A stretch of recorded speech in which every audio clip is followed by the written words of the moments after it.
That past Easter.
Good evening. We're going to get our meeting started. Time now is 6:03. Given the current shelter-in-place order covering the state of California and the social distance guidelines issued by the federal, state, and local authorities, the city is implementing changes to participate in council meetings. The council chambers will be open to the public, but we will be implementing social distancing policies and will limit the number of people who may be in the council chambers. The meeting will be webcast and accessed at the city website. Members of the public are encouraged to participate in meetings by accessing the webcast at cityofclovis.com government/city council agendas, to providing written comments at the same website. They can participate by phone or coming to the city council meeting in person. We are practicing social distancing and can only accommodate a maximum of 16 people at any given time. And I'll call the meeting to order, and the flag salute will be led by Council Member Ashbeck. Pledge allegiance to the flag of the United States of America and to the republic for which it stands, one nation, under God, indivisible, with liberty and justice for all. Thank you. Will the clerk call the roll, please? Councilmember Ashbeck. Here. Councilmember Bessinger. Here. Councilmember Mwanatua. Here. Councilmember Whalen. Here. And Mayor Flores. And I'm here. First order of business, presentation, update to the Clovis Culinary Center activity. Hello, and then I'll be presented by Sean. Thanks, Mayor Flores and members of the council. I'm kind of excited to be here tonight. Clovis Culinary Center is getting ready to celebrate 3 years in business. It's gone by really, really fast, and last year was kind of a interesting opportunity for everyone. But the pandemic really provided an opportunity for a lot of people who were out of work to maybe follow those dreams that they had for a long time. And then Clovis Culinary Center was right there and served as a safety net for a lot of those folks that needed a place to prepare food. And wanted to give you an update on what's going on over there now. Clovis Culinary Center currently works with about 20 businesses, and those include caterers and specialty food producers, and then also a couple of organizations which provide special programs for workforce training for specific segments of our community. And you know that we also provide Cdbg grants for qualifying kitchen users.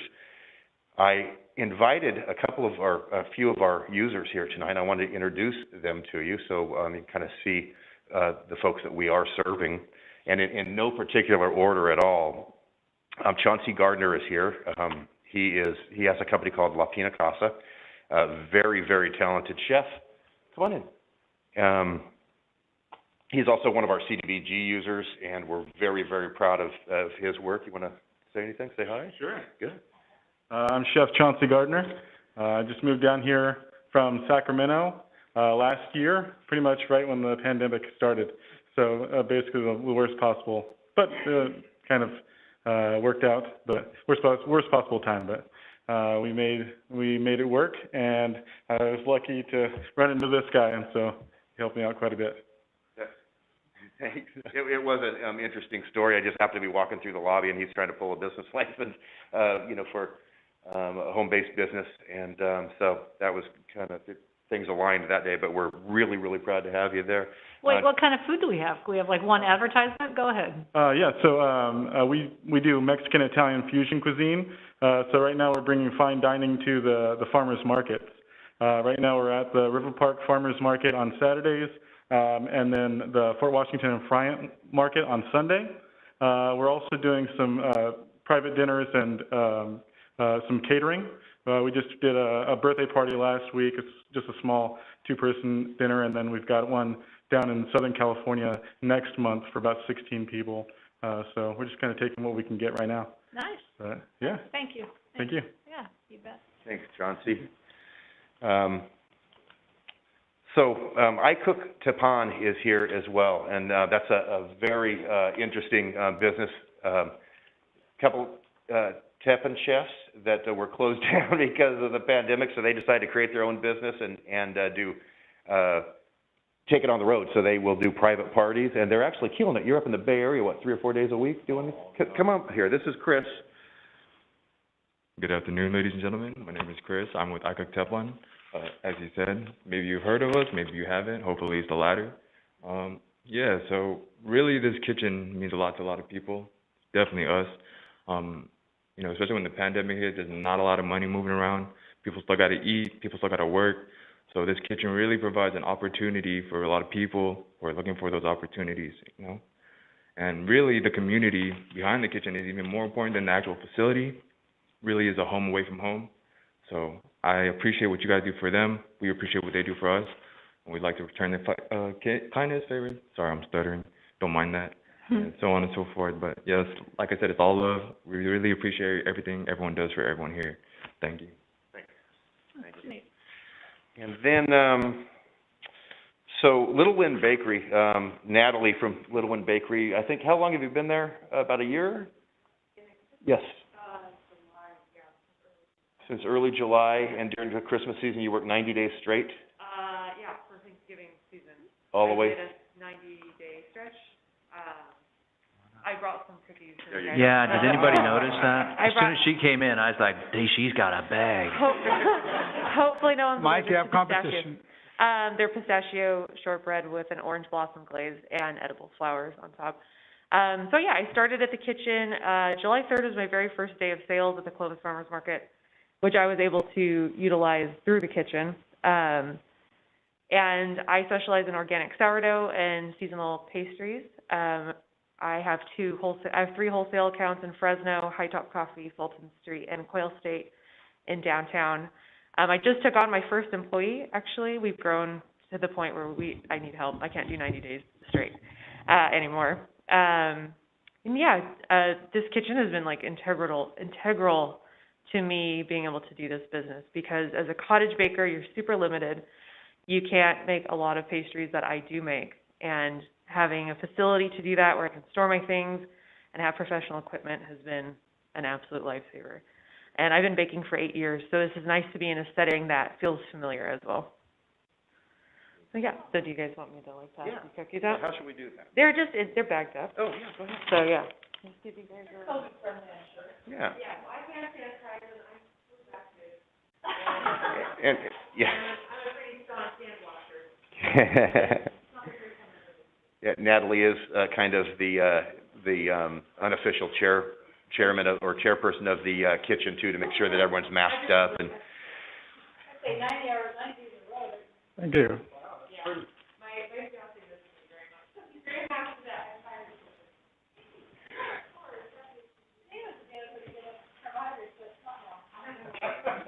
That was the day. That hurts me. Okay. I didn't know you. I didn't know you were today. Okay, I'll keep eating that between Mike and I'm at the bigger farmer's market, so I'll see you there. So these are flower petals on there, and they're edible? Yeah, so I emphasize using local produce and grain. So all of my grain is actually organic. The all-purpose flour I use is grown in Avenal. and I mill all of my whole grains in-house, so I mill all my whole spelt, whole wheat, if I use anything else, mill as well. All my fruit comes from a farmer's market, so it's usually a vineyard market where I vend. So all of my fruit right now comes from strawberries, or from, I think it's Nature's Farm, but that's up on, that one road. Yeah, and then I just recently found a local egg supplier who's actually would work with me building furniture, and he also grows chicken. So I source everything as local as I can. It's really important to me to support local farmers, especially being in Central Valley. So the flower farmer is called Laurel Botanicals. She provides me with all the ethical stuff. Yes, thank you. Thank you so much. Thank you very much. That was very kind of you. Thank you. Thank you, of course. Thanks, Sean. Thanks, Natalie. All right, and last and definitely not least, but our newest user in the kitchen that's working in there, just spending a lot of time, got written up in the Fresno Business Journal their first week in the kitchen. So is Ivan and Iggy right around the corner? Come on in. So we call their business KNB because I'll let you explain. I thought I had this nailed. I thought that I knew what the bond stood for, so I looked it up and I was so far off. But come on in and tell us a little about yourself. Good afternoon, ladies and gentlemen. My name is Ivan, and this is my husband, Iggy. Our business name is called Culinary. We specialize in Filipino food. We started out last year only offering to frontliners, especially in the evenings when there was really a surge during the pandemic and they could not go out from the hospital. So we deliver food to them, most especially the Filipino community. And from there, we had a lot of inquiries, and then the word spread out, and we delivered food in our neighborhood, in our community, and we decided to might as well make it into a business. And so we were able to cater and prepare set meals and cater foods to Filipino community, and of course also to non-Filipino community. We also get inquiries from them, which is very surprising. And also, we also specialize in marinated meats. We focus on 4 variants. We have our chicken, marinated chicken barbecue. We have our grilled pork belly. We have our beef tapa, and we have our pork tocino. And these marinated meats are actually the main core of our business. And right now, one of the reasons why we decided to be a part of the Clovis Culinary Center is because we just got a huge order and a distribution contract from one of our customers in Southern California, and having like 800 to 900 pounds of orders is a lot for us, and we are so blessed and thankful that we are now part of Clovis Culinary Center, and it has been a big help for us. So that's where we came from. Thank you. Congratulations. And we have a little something for everyone to try our marinated meat. So that's a bag, Bob, just so you know. All right, and I know we're running a little bit long. I apologize. But okay, they're feeding us. That's okay. we can go on and on. All of the folks that use Clovis Culinary Center have these stories. They all have individual stories, and they're, every single one of them is exciting, and I think we're a little bit envious too that these people have. Yes. Oh my gosh, yes. Thank you. All right. Can we have these presentations every Monday night? You want a monthly update, yeah? How many people in the Culinary Center? Just rotate them all through. There you go. So we also have our board chairman here. You might not recognize her behind that mask, but that's Tina Sumner over there. There's Tina. And then we also have our kitchen manager too. Jason Quigley's right over here too. Wanted to say hi. Oh my gosh. Okay. This whole room's going to smell good. It's going to, no. It's going to smell good.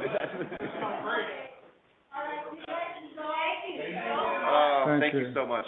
It's so nice. Tina, would you like to say anything? You good? All right. Thank you so much for all of the support on behalf of the Clovis Culinary Center as well as staff here. We appreciate it very much, and you know that these folks do too, so thank you. Yeah, For Sean.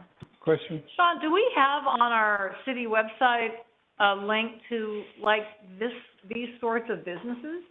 I believe that we do, and we'll double check. We will, do you know for a fact that we do? Yeah, I do. We'll make sure that it's on there. Yeah, I mean, it just seems like a really great way to people, you know, shop local. We have ale trails that only Bob knows about. No, I'm just kidding. Bob frequents a lot.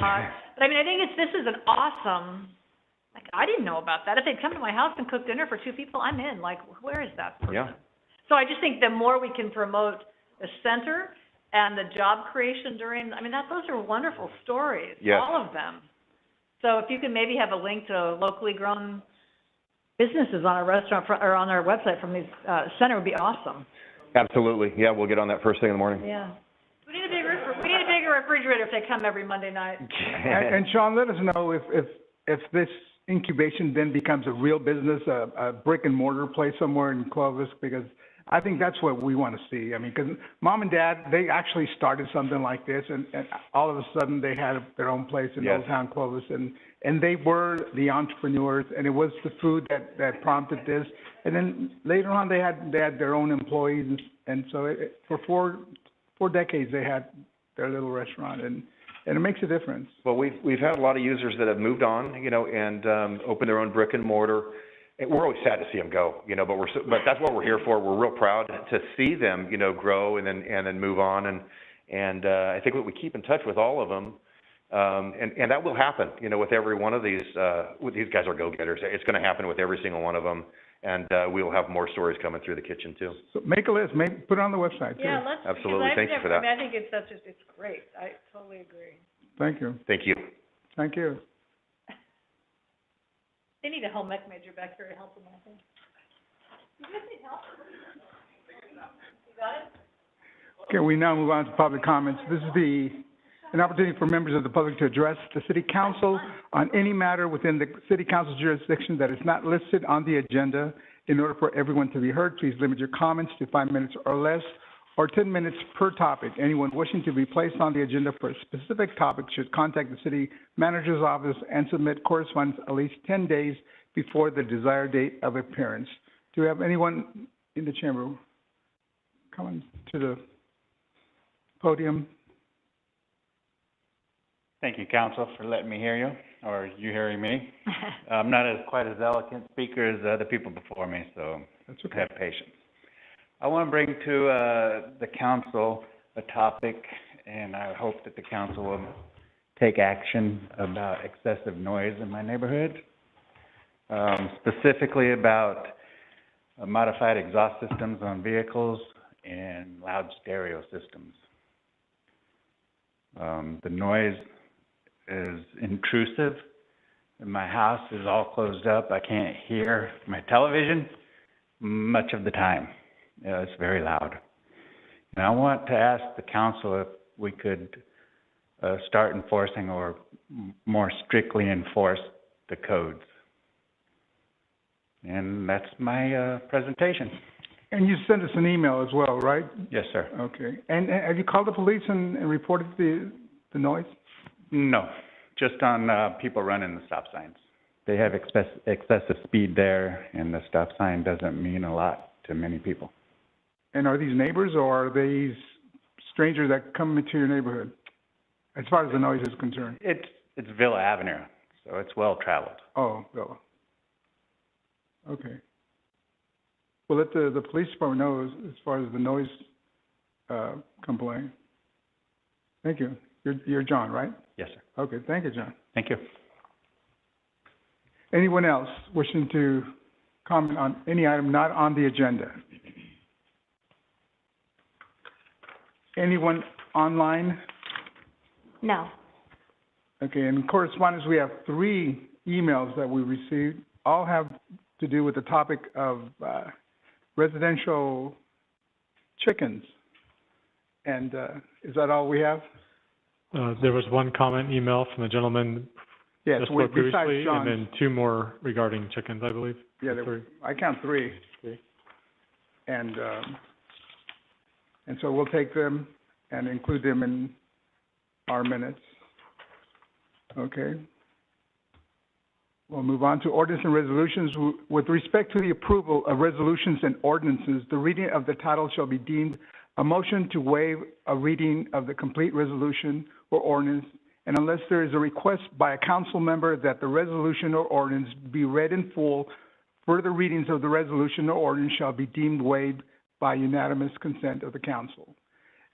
Move on to the consent calendar. Items considered routine in nature are to be placed upon the consent calendar. They will all be considered and voted upon in one vote as one item unless a council member requests individual consideration. A council member's vote in favor of the consent calendar is considered and recorded as a separate affirmative vote in favor of each action listed. Motions in favor of adoption of the consent calendar are deemed to include a motion to waive the reading of any ordinance or resolution on the consent calendar for adoption of the ordinance. Only those that have received a unanimous vote upon introduction are considered I've been asked to pull one item on the consent calendar.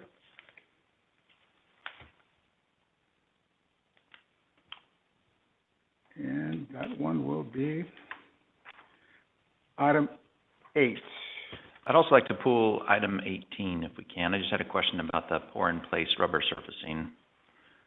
Looks like it's a public utilities item. So you're pulling item 8, Bob? I'm pulling 8 and 18. Okay. Any other items that the council would like to pull? Anyone from the public wishing to pull an item from the consent calendar?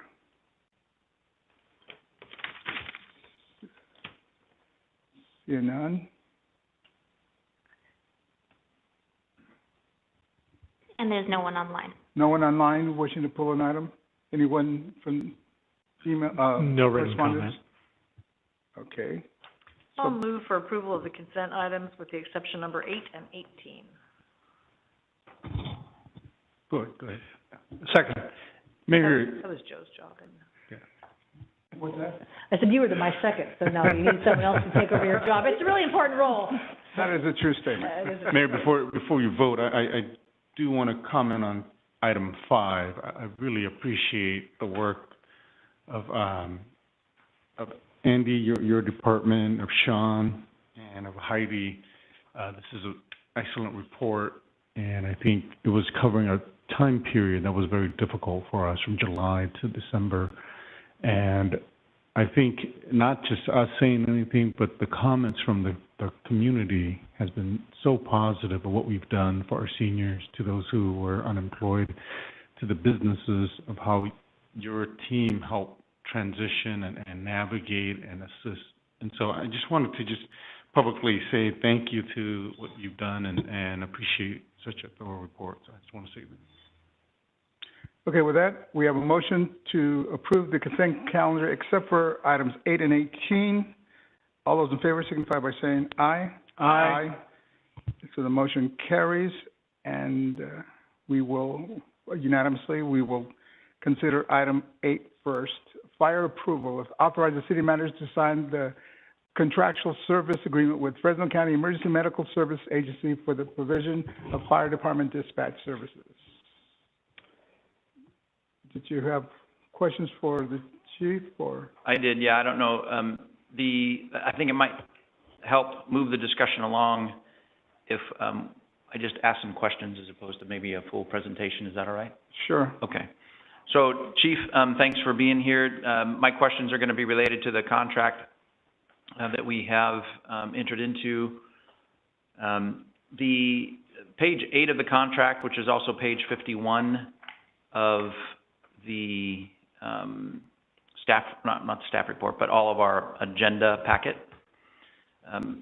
Under 4B, it says under compensation for services.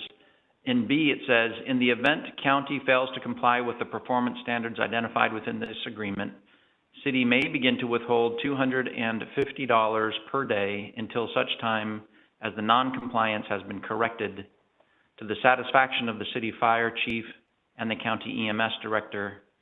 City must provide county EMS director with a written notice of non-compliance. Said withholdings may begin 30 days after receipt of notice if non-compliance has not been cured. When it comes to the performance standards that we're discussing here, the performance standards, if I understand correctly in looking at the contract, it is, let's see, under services, A3P, is that where it is? So it says there, the goal is for the immediate dispatch of a fire apparatus in accordance with city fire approved dispatch protocols and the National Fire Protection Administration. And then it gives total alarm handling times and how they will be measured. It says that the total, the TAH, total alarm handling times shall be 120 seconds or less in a minimum of 90% of incidents. And then it goes on to say that it will exclude reassigned responses and other situations beyond the county's EMS communications center control. So, you know, clearly my focus is going to be on how quickly we're able to work with the county in getting 911 calls answered and then assigned. That's just one performance measure, is that right? That is one performance measure, but the basics of the performance measure is we look at things, we look at call processing time, which is this, our turnout time, which is the time it takes our personnel to get into the fire engine to respond, and then travel time, and that makes our total response time, our TRT. This is the one part that we look at, which is the first portion, which meets then the NFPA standard, but their contract is beyond this. It's the ability to have the radio lines recording, the computer software, the ability to communicate with our mobile dispatch terminals, and those other items that is also in Section 3 of the contract that they must maintain. So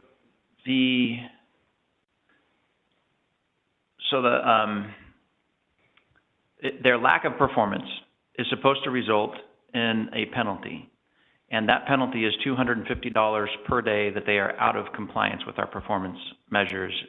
And I understand the things that you'd mentioned regarding what happens after we are notified, but really the only thing that's within their control, as I understand this contract is that TAH, the total alarm handling. Is that right? Correct. Okay. But also the other parts too, they have to have a, you know, SR, all these other pieces that are in the contract. So they have to have a quality improvement program. They have to provide one dispatcher 24 hours a day. They have to have, you know, it has to be provided 7 days a week. So all the other requirements that are in S basically is also part of that requirement. So they can't send the calls to our mobile dispatch computer for a period of time. That then institutes the potential for a reduction in the fee of basically $250 per occurrence.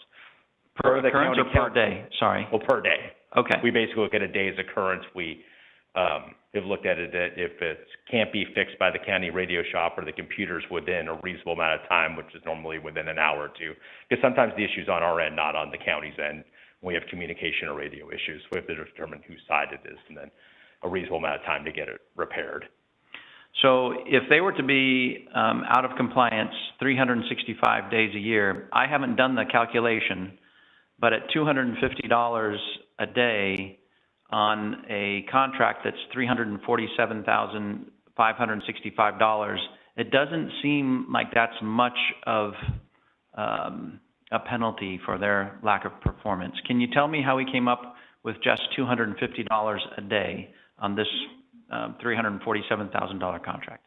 So there's fixed costs that are associated with this contract. So this contract, maybe not the exact wording where it's been some changes over the years that it's more, this has been in place now for 15 years. The county has always been in compliance with the contract for the last 15 years. And we also give them basically a little bit of cushion to the 2 minutes or the 120 seconds, which is there. It's designed for them to have a little wiggle room as we've seen, so when Ebola came around, it required more questioning for Pro QA. COVID now, which is our basic dispatch, which asks questions. COVID asked these questions during COVID is have you had a positive COVID test? Are you exhibiting these signs and things along those lines so we can limit the amount of responders that went in the house. So, and they're still compliant. They were in the 150s this year for 2020. That has now dipped down after the first of the year. We actually, once we kind of had the outbreak, we kind of really assumed everybody had COVID, so there wasn't really a point of us asking the questions, because like 80% of every medical call we went on, they were answering it positively, so it said check comments, and then in turn we were doing it. So they have always met the obligation, and we've got a great working relationship. We monitor it constantly via 2 separate programs, so as soon as we identify a problem, it is normally rectified within a day or 2. So, and some of those problems on the communication side with IT, some of them have been ours, some of it's been the county on some of the other pieces, not the total call processing time one. That is strictly on their side with their dispatchers in the new dispatch center here in Clovis and where they came from the county. But that is purely on theirs. The older contracts used to allow for exceptions, language barriers, wrong GPS coordinates when it came from the cell phone or where it got transferred to the CHP to the dispatch center. We didn't like having to go through to determine, was that really a reason to not count that as total performance? So what happened 5 years ago? We said, give us every single call, and then we want you at the 90th percentile. We want to see what is the true performance, no matter what happens. Because if you start throwing calls out, it starts not to say what's the true performance day in and day out. And that's what we want to measure no matter what happens. What is the performance that you're most likely to receive in the city of Clovis? So you said a couple of things, and I just have a clarifying question or questions related to those 2 things.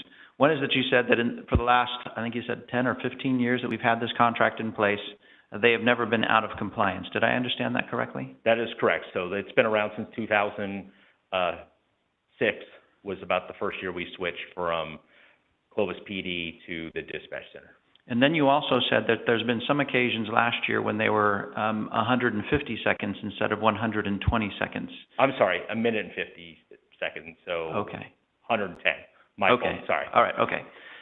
So would it make sense then, if they have been in compliance for all of this period of time of 15 years, to push them a little bit to decrease the response times with a penalty, I would suggest more than $250 a day, because what is most important, at least in my view, is that we get to somebody who has called 911 within 5 minutes. And the reason for that is, as you know, within 5 minutes of somebody not being able to breathe, that's when the brain damage can occur. Also, when it comes to a fire actually kind of exploding, I will call it, it generally takes 5 minutes from a little fire to a fire that consumes the whole room. And so that's what I'm really trying to get at. And we've had this conversation several times, and you say that that's not possible. And I understand I would say anything's possible. Okay. And based on our tax revenue and where we are here, that is a much harder goal to achieve. If you put enough resources on it in dispatch, I put enough resources on it in additional fire response vehicles, you can lower that number down, absolutely. So I'm not asking for any additional expenditures, but I would note that the citizens of the city of Clovis have just put a significant amount of money into Fire Station 6, a significant amount of money soon to be allocated to a rebuild of Fire Station 2, that we're going to be bringing on, I think it's 9 additional firefighters within the next 2 or 3 years. At some point, we'll be assuming all of the costs associated with those firefighters. And I think there's still some fire equipment that is yet to be delivered that costs close to $1 million. So we're into the double digits of millions of dollars, maybe even up to 20 million, invested by the citizens of Clovis into the fire department. And I think you are one of the brightest fire chiefs in the Central Valley, if not the state. It doesn't seem to me to be a big ask without any additional expense to get the response time down here on this contract from 2 minutes to 1.5 minutes. And if they say they can't do it, then that's fine, we'll accept that. But if they have been in compliance for the last 15 years, I think they can do more. And so I want you to consider how we can get to 5 minutes from the 911 call to somebody either suppressing a fire or providing some type of medical aid to somebody who's in need of it. And this may be an inexpensive first step, but it's one that is, it just came out glaring to me that we're only having a $250 penalty for being in non-compliance on a $347,000 contract. So I don't think we're pressing them enough to do more. And I want you to continue to be as bright and creative as you have been in the past to get somebody to a 911 caller within 5 minutes to suppress a fire or to provide some type of medical aid. It doesn't have to be a fire engine, and we've had that conversation as well. There may be a faster approach to getting somebody there. But you're the fire chief, I'm not. And I know you know regulations very well. I know you know numbers very well, but I also know that you're somebody who can think outside of the box in order to get us to at least where I would like us to be. And we've spent millions of dollars on the fire department within the last couple of years going into the next, 2 or 3 years. I don't think that's too big of an ask. Well, and I also want to make sure it's clear. So this standard here is for every type of call that comes in. So we respond code 3. So we do what we call rapid dispatch. If you say these 6 magic words, chest pain, not breathing, we get dispatched at a much faster rate. The Pro QA already knows we're going to go to that call, so we go to that call. You get a rapid dispatch. You say fire, you get a rapid dispatch process. We're looking at the cumulative for every single call that comes in.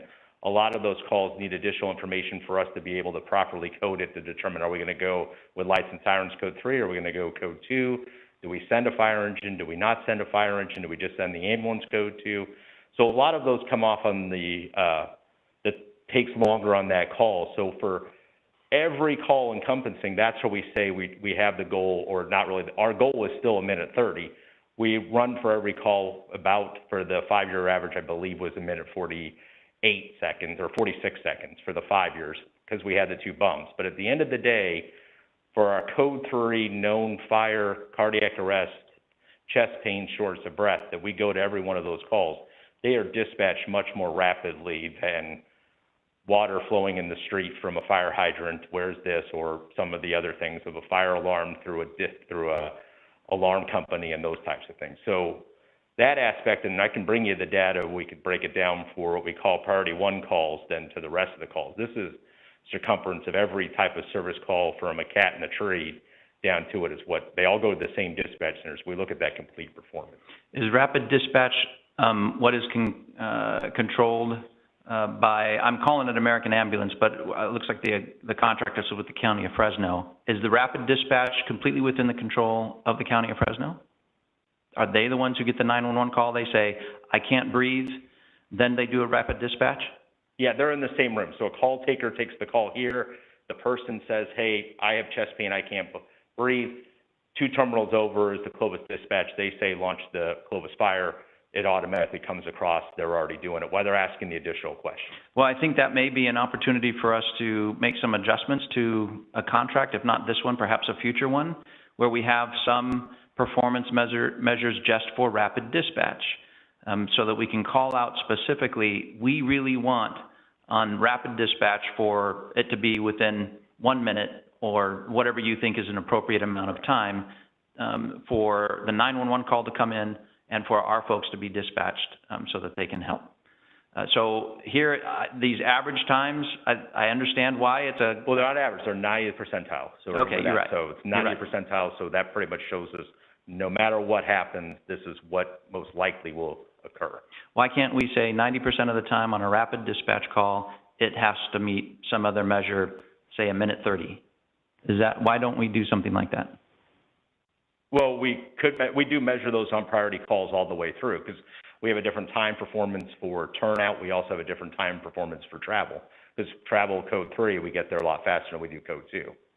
So all of those, we look at priority calls different than we look at the circumference of all 11,000 calls. I understand that, but I'm talking about the contract and performance measures and penalties for not meeting the performance measure. Why can't we call out a clause that says, for a rapid dispatch call, it needs to be within 1 minute, 1:30, whatever you think is right, for that rapid dispatch? We could, but the reason why it's not called out in NFPA or any best practice manual for accredited dispatcher or accredited dispatch centers, which this one is, there's no true benchmark in best practices to measure that against. That's fine, but I mean, I don't, how we get Clovis is not being measured against best practices. We're getting measured against Clovis practices and what our expectations are. So I appreciate the mayor giving me this much time to ask these questions, but I really want to drive home the point that I have an expectation, and I think that the citizens of the city of Clovis have an expectation that we should push further to get to a 5-minute response time on the 911 calls for, we can call them the rapid dispatches, whether it's fire or, can't breathe. Thank you, Mayor. Anyone else have questions of the chief regarding this item? Chief, it's regarding CAD, and the provider is not the county. The actual provider is a different entity.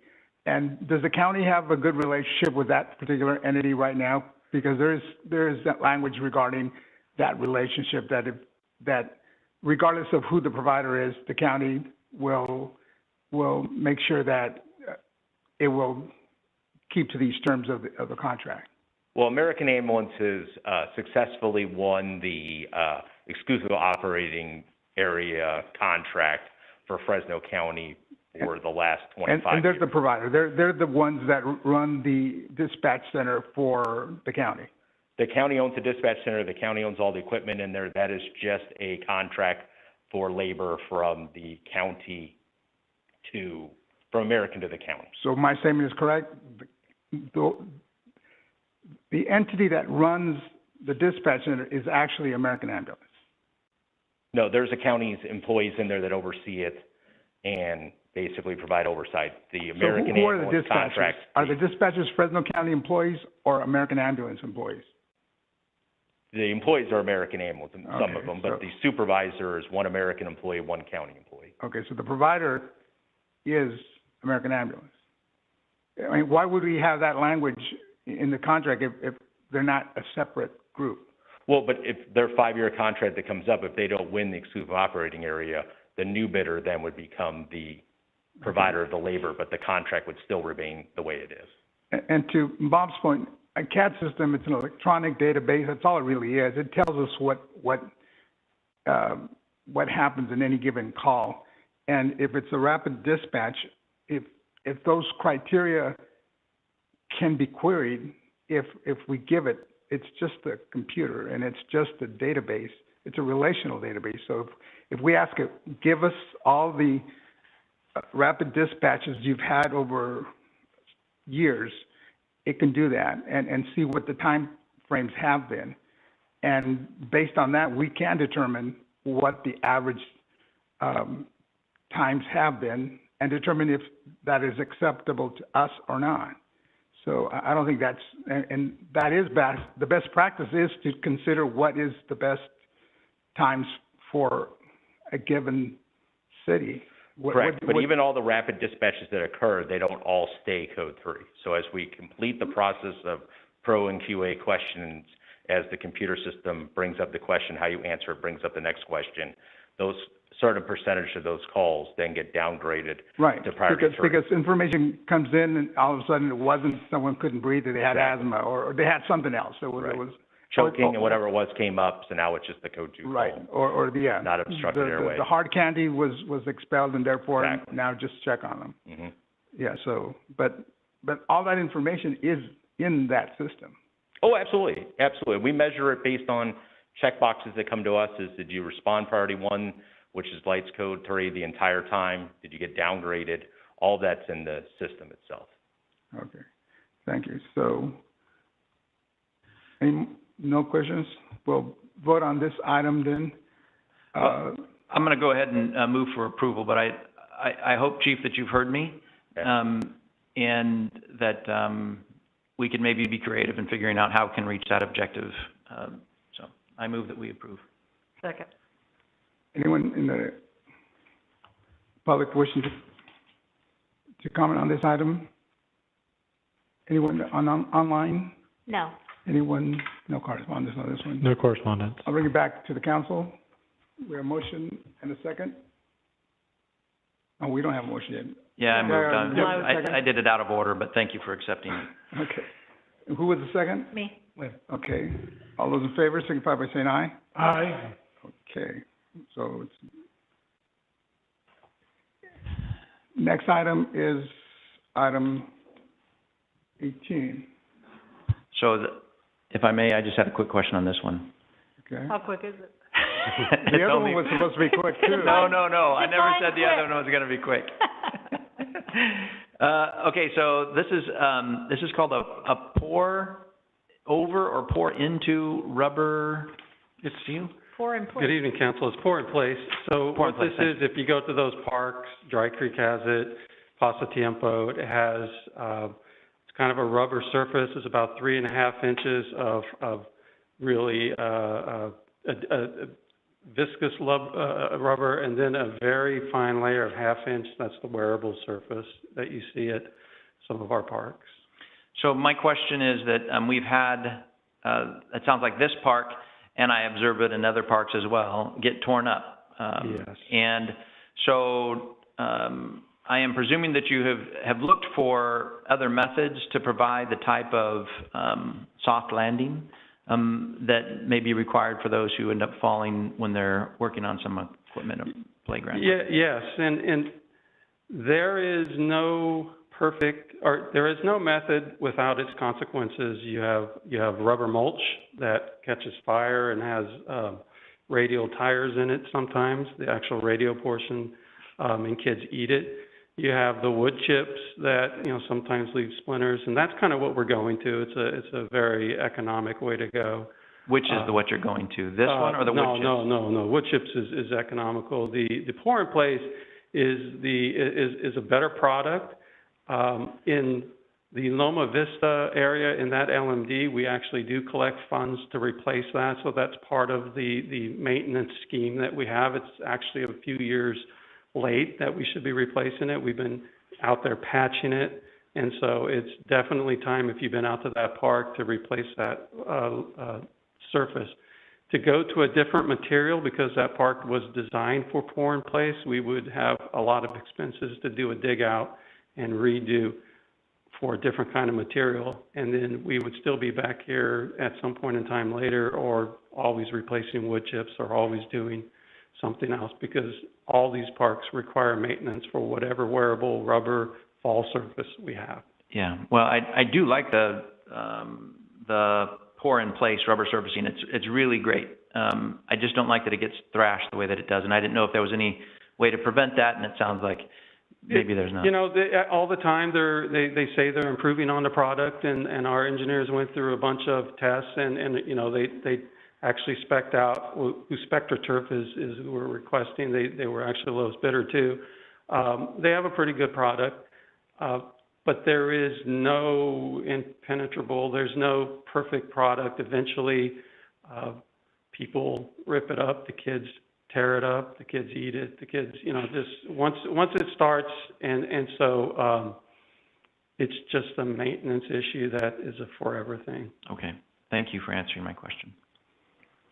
Anyone else have questions regarding this item? Open it to the public. Anyone in the chamber have questions regarding this item? Anyone online? No. And there was no correspondence. I'll bring it back to council. I move that we approve the bid award. Second. Your motion second. All those in favor signify by saying aye. Aye. Aye. So motion passes unanimously. I have a request from our city manager to move up item 23, consider approval of reappointing planning commissioner. Luke? Thank you, Mr. Mayor, members of the council. So Brandon Bedstead was appointed to the Planning Commission 4 years ago in 2017. His term expires in May of the current year. Brandon's done a great job and has staff's talked to him, and he wishes to be reappointed and continue in his role and continue serving the city in that manner. Staff is recommending his reappointment. Brandon had intended on being here tonight, but due to circumstances beyond his control, he was not able to be here, but I understand he is on WebEx. So if council has comments for him, or if he'd like to make some comments, he's available on WebEx and can participate that way. That's my report, and I'm open for any questions. Questions for Luke? Any questions for Mr. Bedstead? No? Huh? Sure. Brandon, would you like to be heard? Yes. Good evening, Mayor Flores and council members. As Luke mentioned, unfortunately, I'm a bit under the weather, so I do apologize that I'm not able to be with you in person this evening. I really appreciate you accommodating me via WebEx, however. It's been an honor and a privilege to give back and serve the city and our community as planning commissioner. And while my current appointment's been just under 3 years, I've really learned so much. I see Clovis experiencing significant growth, and to that end, I believe we have to continue being thoughtful and deliberate in our actions. It's important for us to look ahead to the future and make those sound decisions. I'm very proud and thankful of our city. I believe we have an excellent team, and from our planning development staff to my colleagues on the commission and each of you as the city council governing body, it just works. So again, I truly love serving the city and our community, and I appreciate the opportunity to speak with you. And thanks for your consideration of my reappointment this evening. Thank you. Thank you for your service. Questions? Mr. Brandon? No? Okay. Anyone in the chamber wishing to comment on this reappointment? Anyone on the web? No.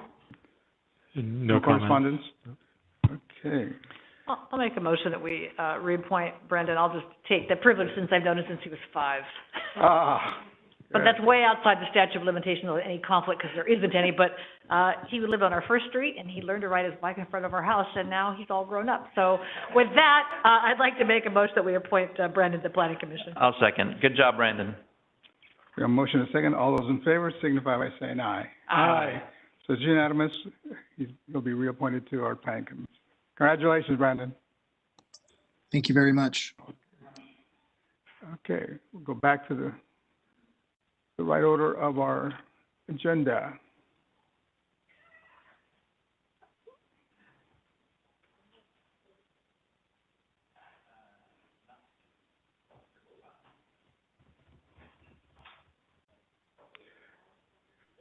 Administrative items are matters on the regular city council agenda other than public hearings. 21, consider various actions associated with an existing consultant agreement between the City of Clovis and Kettleson and Associates Incorporated related to the analysis and assessment of vehicle miles traveled, VMT. And Mr. Ricky Keberton, do you want me to read that into the record, or will you, the different action items? Yeah, if you may. Okay. There'll be 2 action items. A, consider approval of resolution, a request authorizing the city manager to execute an amendment to an existing consultant agreement between the City of Clovis and Kettleson and Associates Incorporated for additional analysis related to vehicle miles traveled and environmental assessment pursuant to the California Environmental Quality Act. And B, considered approval of resolution, a request to initiate an amendment to the circulation element of the 2014 Clovis General Plan to modify, add, and/or edit policies to ensure compliance with VMT guidelines. Ricky? Good evening, Mayor and members of the council. So just a brief overview of the presentation that I'm going to go over. First, I'll just briefly touch on what the requests are, which you just read into the record. And then I'll do a quick background and recap of the events kind of leading up to this evening's presentation, followed by a progress update since the adoption of the VMT guidelines, if you recall, from last July. And then I'll go into a little bit deeper dive on the actual items, the contract amendment and the general plan amendment that we're requesting approval for, followed by next steps. So again, the requests are just to authorize the city manager to execute an amendment to the existing consultant agreement. If you recall from last, I think it was March, you had approved us to move forward with the contract to have a consultant prepare our VMT guidelines. The other request that we're asking for this evening is to amend the circulation element only of the 2014 Clovis general plan. And later on in the presentation, I'll go over why we're requesting that. So just a quick background, VMT was signed into law in 2013 under Senate Bill 743. Just to refresh your memory, it changed the metric for transportation analysis and CEQA documents from level of service to VMT. And it has been in effect since last July. The main objective of SB 743 is really to reduce greenhouse gas emissions, and what VMT does is the state had collectively decided that the distance in which we travel is more consistent with reducing greenhouse gas emissions versus level of service, which was the traditional way of analyzing traffic impacts under CEQA. So going back to March 2020, as I alluded to earlier, the council had allowed us to move forward with the contract with Kittleson and Associates, or Kittleson, to prepare VMT guidelines. They're still under their original contract and still working with us on working through that. Back in July 20th, the City Council adopted the interim transportation guidelines. Those are the ones that we've been operating with since then. And since July till this evening, staff has worked diligently along with the BIA and the other members of the development community to kind of navigate how VMT is going to be analyzed in the future. Kind of getting into it. It's been a little more cumbersome than I think everyone maybe have anticipated, which is why we're still here working on this. Also in your packet, you can see a letter from the BIA to express their support for the decision and the direction that we're going in. So the progress since last July, one of the things we've noticed is that larger projects, in particular residential, have kind of slowed down. From what we hear, it's been partly attributed to VMT and for projects that couldn't screen out based on the size. That's one reason. Certainly COVID had some level of impact on that as well.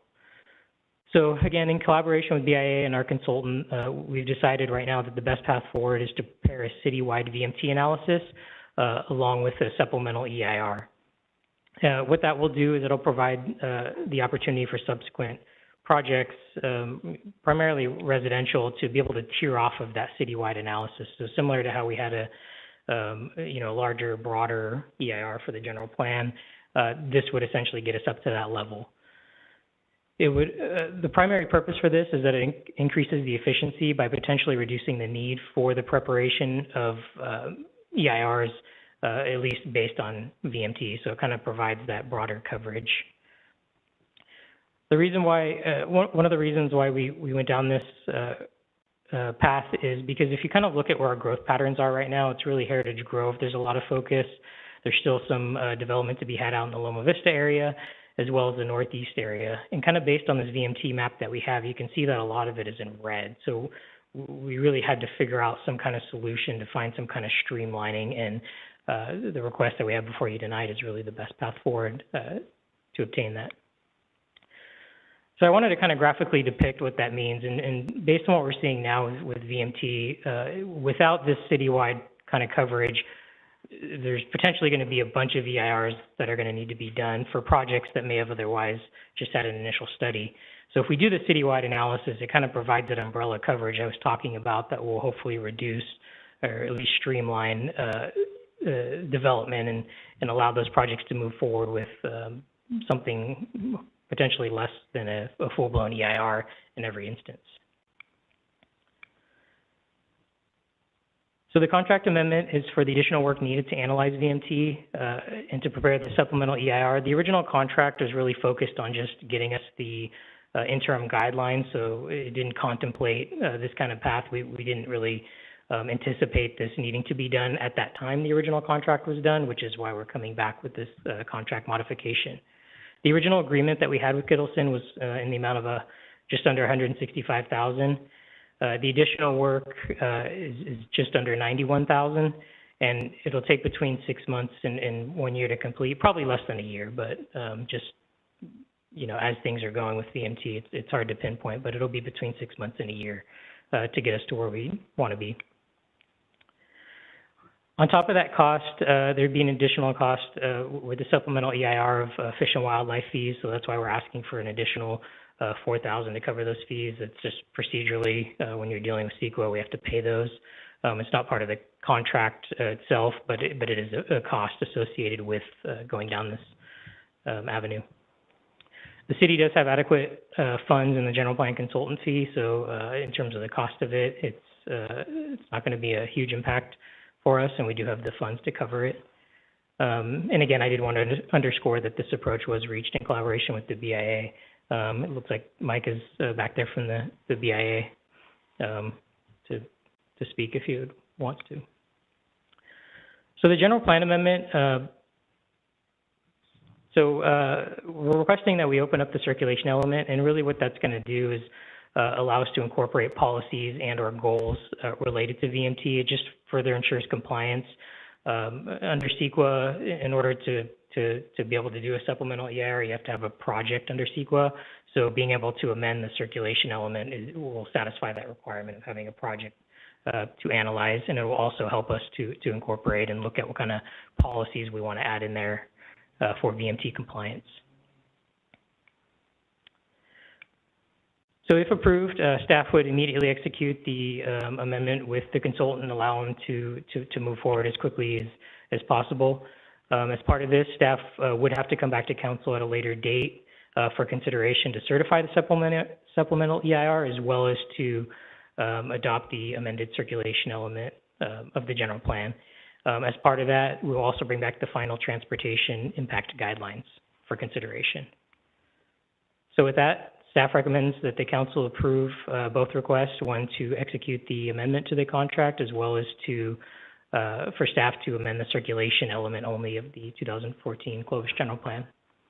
That concludes my presentation. Questions for Ricky? There's a couple. Hmm? Ricky, two questions. Are there other aspects of the circulation element that we will revisit during this moment, or is it simply just to integrate and align with VMT? I think the primary intent was to address VMT, but if we're going to amend it, it's certainly possible that we'll look at other things and see how the current policies fit within VMT. So it's possible that, you know, other items or policies could be cleaned up or added or edited. But outside VMT, as a driver, there wouldn't be any other evaluation of the circulation element beyond the VMT? That's correct. Okay. And then my second question is, what is the nexus between this work and the work on the standard development thing we did a few weeks ago that, what's that? Yeah, the standard development objectives. Help me. What'd you say? Oh, the I'm reading Renee's lips. Okay. Objective standard. That too. It was some order of those words. Anyway, what's the nexus between this work and that work? They're not necessarily related per se. They're related in the instance that, you know, right now VMT is really slowed down the amount of residential development that's, you know, come forward. And again, that's partly because of the VMT and kind of the, I guess, concern, if you will, for the requirement for doing a full-blown EIR, which can cost, you know, hundreds of thousands of dollars in, you know, a year to a year and a half in time, but also mixed in with a little bit of COVID. So they're not necessarily related per se, but, you know, VMT has played a role in how some residential projects, especially the larger ones, have slowed. And I don't want to put Mike on the spot, but maybe if he wants to speak on behalf of the BIA in terms of what VMT has done for their plans, then he may be able to have a better answer for that. But as we do those, the objective standards. I mean, that circulation may or may not be an element. VMT is not optional, so that would be just over the topic that come together. But they're legally considered as an Yeah, well, they're not directly related, I guess is the easiest way to put it. So VMT doesn't necessarily affect the objective standards per se, and vice versa, the objective standards don't directly. Right. Mm-hmm. Well, thank you for the report, and thank you for putting all those documents back in to refresh our memories. It's such a big packet because of it. Okay, well, my first question is with regards to the forecast, because this has, you put in here that development activity has slowed. Mm-hmm. And so looking forward, because this won't be done till probably November, potentially, or even further if there are other delays. Are we still going to meet sort of the 700 permits that we sort of project every year? And has this put a dent in it where it may change that because the larger projects aren't coming in? Yeah, I think we're still on track to hit that target, but I know some of the larger projects that we have some that are in the works that we're probably going to require EIRs kind of regardless, just because of the sheer size and magnitude of it. But there are some other that are kind of the typical development where there's, 100 or 200 homes, which are, just over that screening threshold that are kind of in limbo, I guess, if you want to put it that way. So do we foresee, because this may take a while, so do we foresee any future projections that may hurt? Maybe this year we may have the 700. How about next year? Do we foresee any of that at all? I don't foresee any, and because I mean that plays in line with regards to a lot of our budget, and so we have sort of that number, and so I just want to see how it hurts that. So we have actually been exceeding that number for 3 or 4 years. We projected out. That's our long-term average. We actually have looked at that long-term average, and for this year's forecast, we increased it to 800 units per year. Looking forward, one of the things we don't do is try to guess, hey, next year is going to be a good year, so let's put in 1,000. We just go with the long-term average, knowing that some years there's going to be a drop. Eventually, there's going to be some that come in shorter, but the reality is we've been exceeding it for several years, and over the next 5 years, if we have 1 year below, we're probably going to have at least one over, so we're comfortable keeping it, that current forecast. There may be a short-term impact, but there won't be a long-term impact on our city finances. All right, thank you. And then you sort of mentioned what this EIR kind of helps with the VMT process. Other than a large project, would something else regarding VMT also trigger another EIR? Or does this kind of take care of it as long as they build within our zones that we have laid out? In theory, if a project comes in that's compliant or consistent, I should say, with the land use designation and the zoning, VMT should not necessarily be triggered to do an EIR. Now, there may be other areas of CEQA, like biological or whatever, that may kick it over, but once we do sort of this umbrella coverage, it should drastically reduce the need to do a future EIR based on VMT alone as the trigger. So that umbrella photo that you showed sort of gives a developer comfort in knowing that, okay, at least this item is checked in their process, so they are more certain with regards to what needs to be approved. That's correct. If we do this process, instead of every project coming forward having to do an EIR regardless of how many there are, right? Yes, that is correct. Let me see. You said that we had enough funds in the general plan consultant to pay for this, but paying for this extra extension, does it delay or deplete funds for our general plan amendment that is going to come within the next several years as well? Does it delay that? Does that push it back because of the funds that we're going to allocate now? No, this should not have any effect on that timeline, the amount to do this amendment. Okay. And then in the contract, now it's my turn, Bob, to ask for more. Okay, in the contract, page 606, but in the contract. It talks about attendance, and they'll be here at 2 public hearings, and it even says they don't have to show up, they can do a video call for the consultant. I feel like because we are potentially one of the first, or will be the first city moving forward, and we will sort of set the standard, if not for anyone else, maybe here in Fresno County, that we should require them to be ready, because it may get continuances. It may, you know, we can't see what's going on. So if it's only 2, I think that we're not getting enough bang for our buck for them having to help us defend what we're doing, because this may not be the best way, and it may be the best way moving forward, or how we tackle VMT. So I just want, do you think we need to change that? I think they need to, personally, I like it if they're here, so that we can really question them instead of video call. Sure. And then more than 2 public hearings, because Planning Commission, City Council, but if it gets continuing Planning Commission, the consultant gets Planning Commission, or Planning Commission gets consultant twice, and we don't get them anymore. So I just want to be ready for that. Yeah, we can look at that. You know, when we prepare these scopes, we try to anticipate as best as we can how many meetings we might have on the back end with Planning Commission and Council. This particular contract, or the original contract, I should say, built in a contingency amount of $10,000, and that contingency is really to cover for unforeseen items such as additional meetings. So we have that money there that we can increase if needed once we get to the Commission and Council hearings. Okay. And this timeline is best case scenario, or pretty much we are going to stay to where by November kind of everything will be done? That's where we'd like to hit for. So I'd say that's best case scenario, but it's really tough to know, because once we do the actual analysis and kind of get into the thick of it, you know, it may or may not go longer. That's why I kind of put in there 6 months to a year. We certainly hope it's 6 months, maybe even quicker, but procedurally, we still have to follow the CEQA typical procedures, which have set guidelines for like 45-day public review and all that. So some of that is just built in through the procedures of CEQA.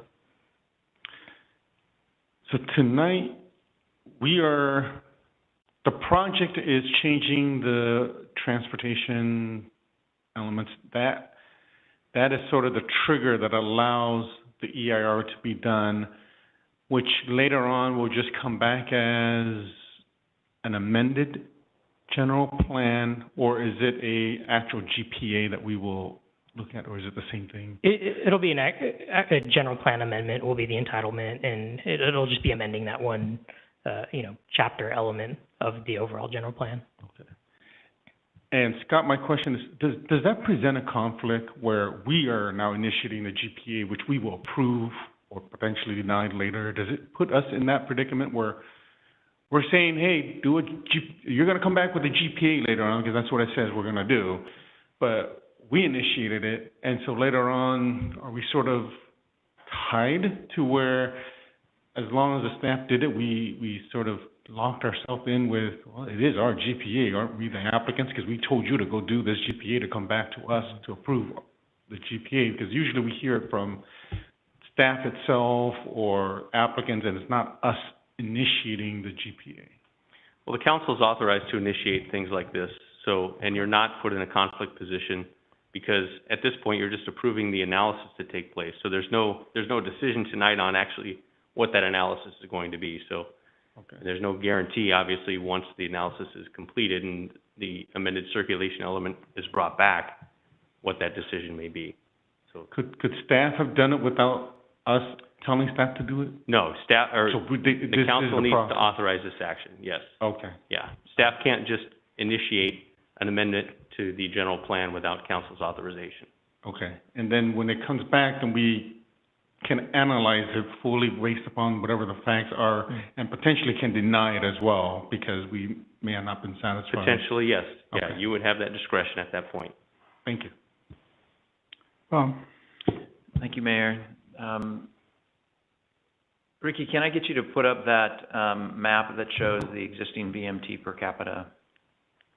And for council, that's on page 249 of our packet, that same map, because you're not going to be able to see the numbers I'm going to be referencing up on the slide. It may be, yeah. So, first I just want to ask a couple of questions because I'll be looking for these things in the EIR. There has been a bit of a switch in how people work over the last year, and I don't know if that switch is going to be permanent for some folks related to telecommuting. And I know telecommuting has been referenced in the staff report as well as I think in Kittleson's documentation. Are they going to be making some analysis or try to figure out how many more people are now telecommuting than used to telecommute as part of this environmental impact report? Yeah, I think at some level there has to be some kind of acknowledgement of that because certainly once we start talking about the numbers and potential mitigation measures through the EIR, we're going to have to, make acknowledgement of the fact that people's shifts in working and where they work has changed. In terms of how that's going to be quantified, I don't think we know that level of detail yet, but or what that's going to look like or how that's even going to affect the overall analysis or results. Okay, and so I think that we used COGS numbers. I think it was 16, a little bit above 16 as, I guess it was their tour of the, one resident would take on every trip that they make to work or whatever and back. And that we need to, the legislation requires us to figure out a way to drop that by 15%. And so we've come up with this 13. What is it, 13? 13% reduction. 13%. 14.1 is the Thank you, 14.1 miles. Correct. Okay. So that 16 number that was put together by COG, was that during the COVID period, before or after the COVID period? No, that was before through their activity-based model. So it's based on and I don't know if Sean wants to explain the model better if he understands it. Mm-hmm. It takes a bunch of data points going back to. Well, I guess my question is really, I'm not sure if we should rely upon that 16 figure as a result of some modification to, work lifestyle that people have begun to incorporate into their lives, because some people are now permanently telecommuting. And so that may reduce that 16, maybe bring it in, maybe not reduce it at all, I don't know. So I'd like for us to at least have them check that work based on current data as opposed to data pre-COVID. Yeah. So, and then the other thing in getting to this map, one of the aspects of this map that I thought to be of some significance was while we have a lot of the red, which is identified in the legend as more than 13% above regional average, there are some areas that are significantly above that 13%, and others not so much. So the one area that really stood out to me was in Harlan Ranch, and we see 47.7, a 46.6, a 45.6, I think a 39.8 in those miles that are traveled. And one of the frustrations for me has been that they have never followed through on their promise to build retail or some commercial in that area, so that there could be a lot less distance of travel for the folks in Harlan Ranch. If they wanted to go to the coffee shop or go to the grocery store and then back home, then I think that we would see a significant drop there in the Harlan Ranch area. I do believe that, and then I guess just to follow on that point, when we look at Heritage Grove, we're at over 50 is what has been entered into the map. In that Heritage Grove area. That, I don't know how reliable that is, but that's the number that's put there on the map. And I'm wondering if at some point it might make sense, and this is what I would like the consultants to consider, is to, instead of having retail follow rooftops, which is kind of the development model when it comes to these mixed-use concepts that, the city of Clovis has put forward, maybe we can allow for some offsetting or adopt some mitigation that would require them to have retail at least built around the same time that rooftops are being built, or close in time, and maybe have a deadline saying it has to be built within a certain amount of time. And it may end up being a loss leader for some of those who are building out there, but this may be the incentive that is required in order to, at least in Harlan Ranch, get people to, the developers out there to follow through on their commitment to the residents there. So, and I guess, you know, I don't like it when the state of California tells us what to do, but I think that the city of Clovis, to a large degree, and this is more comment than question, but I'll since I have the mic, I'll roll into it.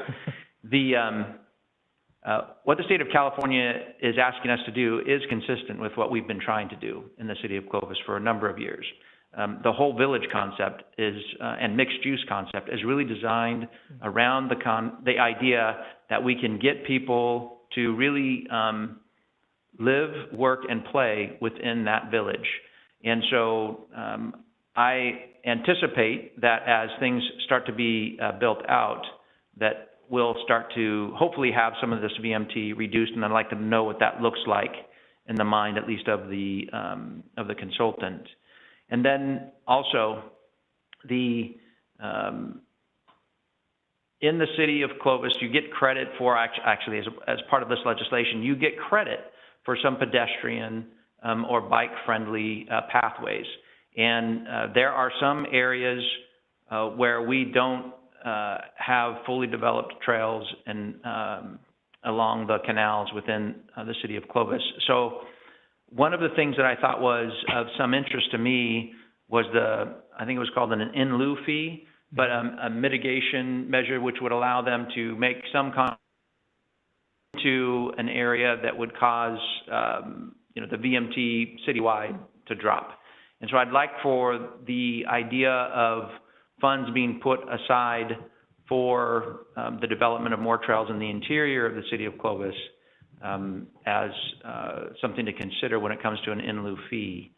And then finally, I think, is if a Measure C should come out and say that they're going to put a heavy percentage of the new tax measure into pedestrian or bicycle-friendly pathways, including those trails types of systems that we have in the city of Clovis, would that be considered an offsetting measure, even though it's not a developer who is paying for that trail development, or do you know to that level? Yeah, it could be an offsetting measure depending on when that feature is constructed and what the existing environment looks like at the time as projects come in, because as projects come in, we're still going to analyze it on a project level basis. So it doesn't matter to some degree of how or when or who puts that in per se.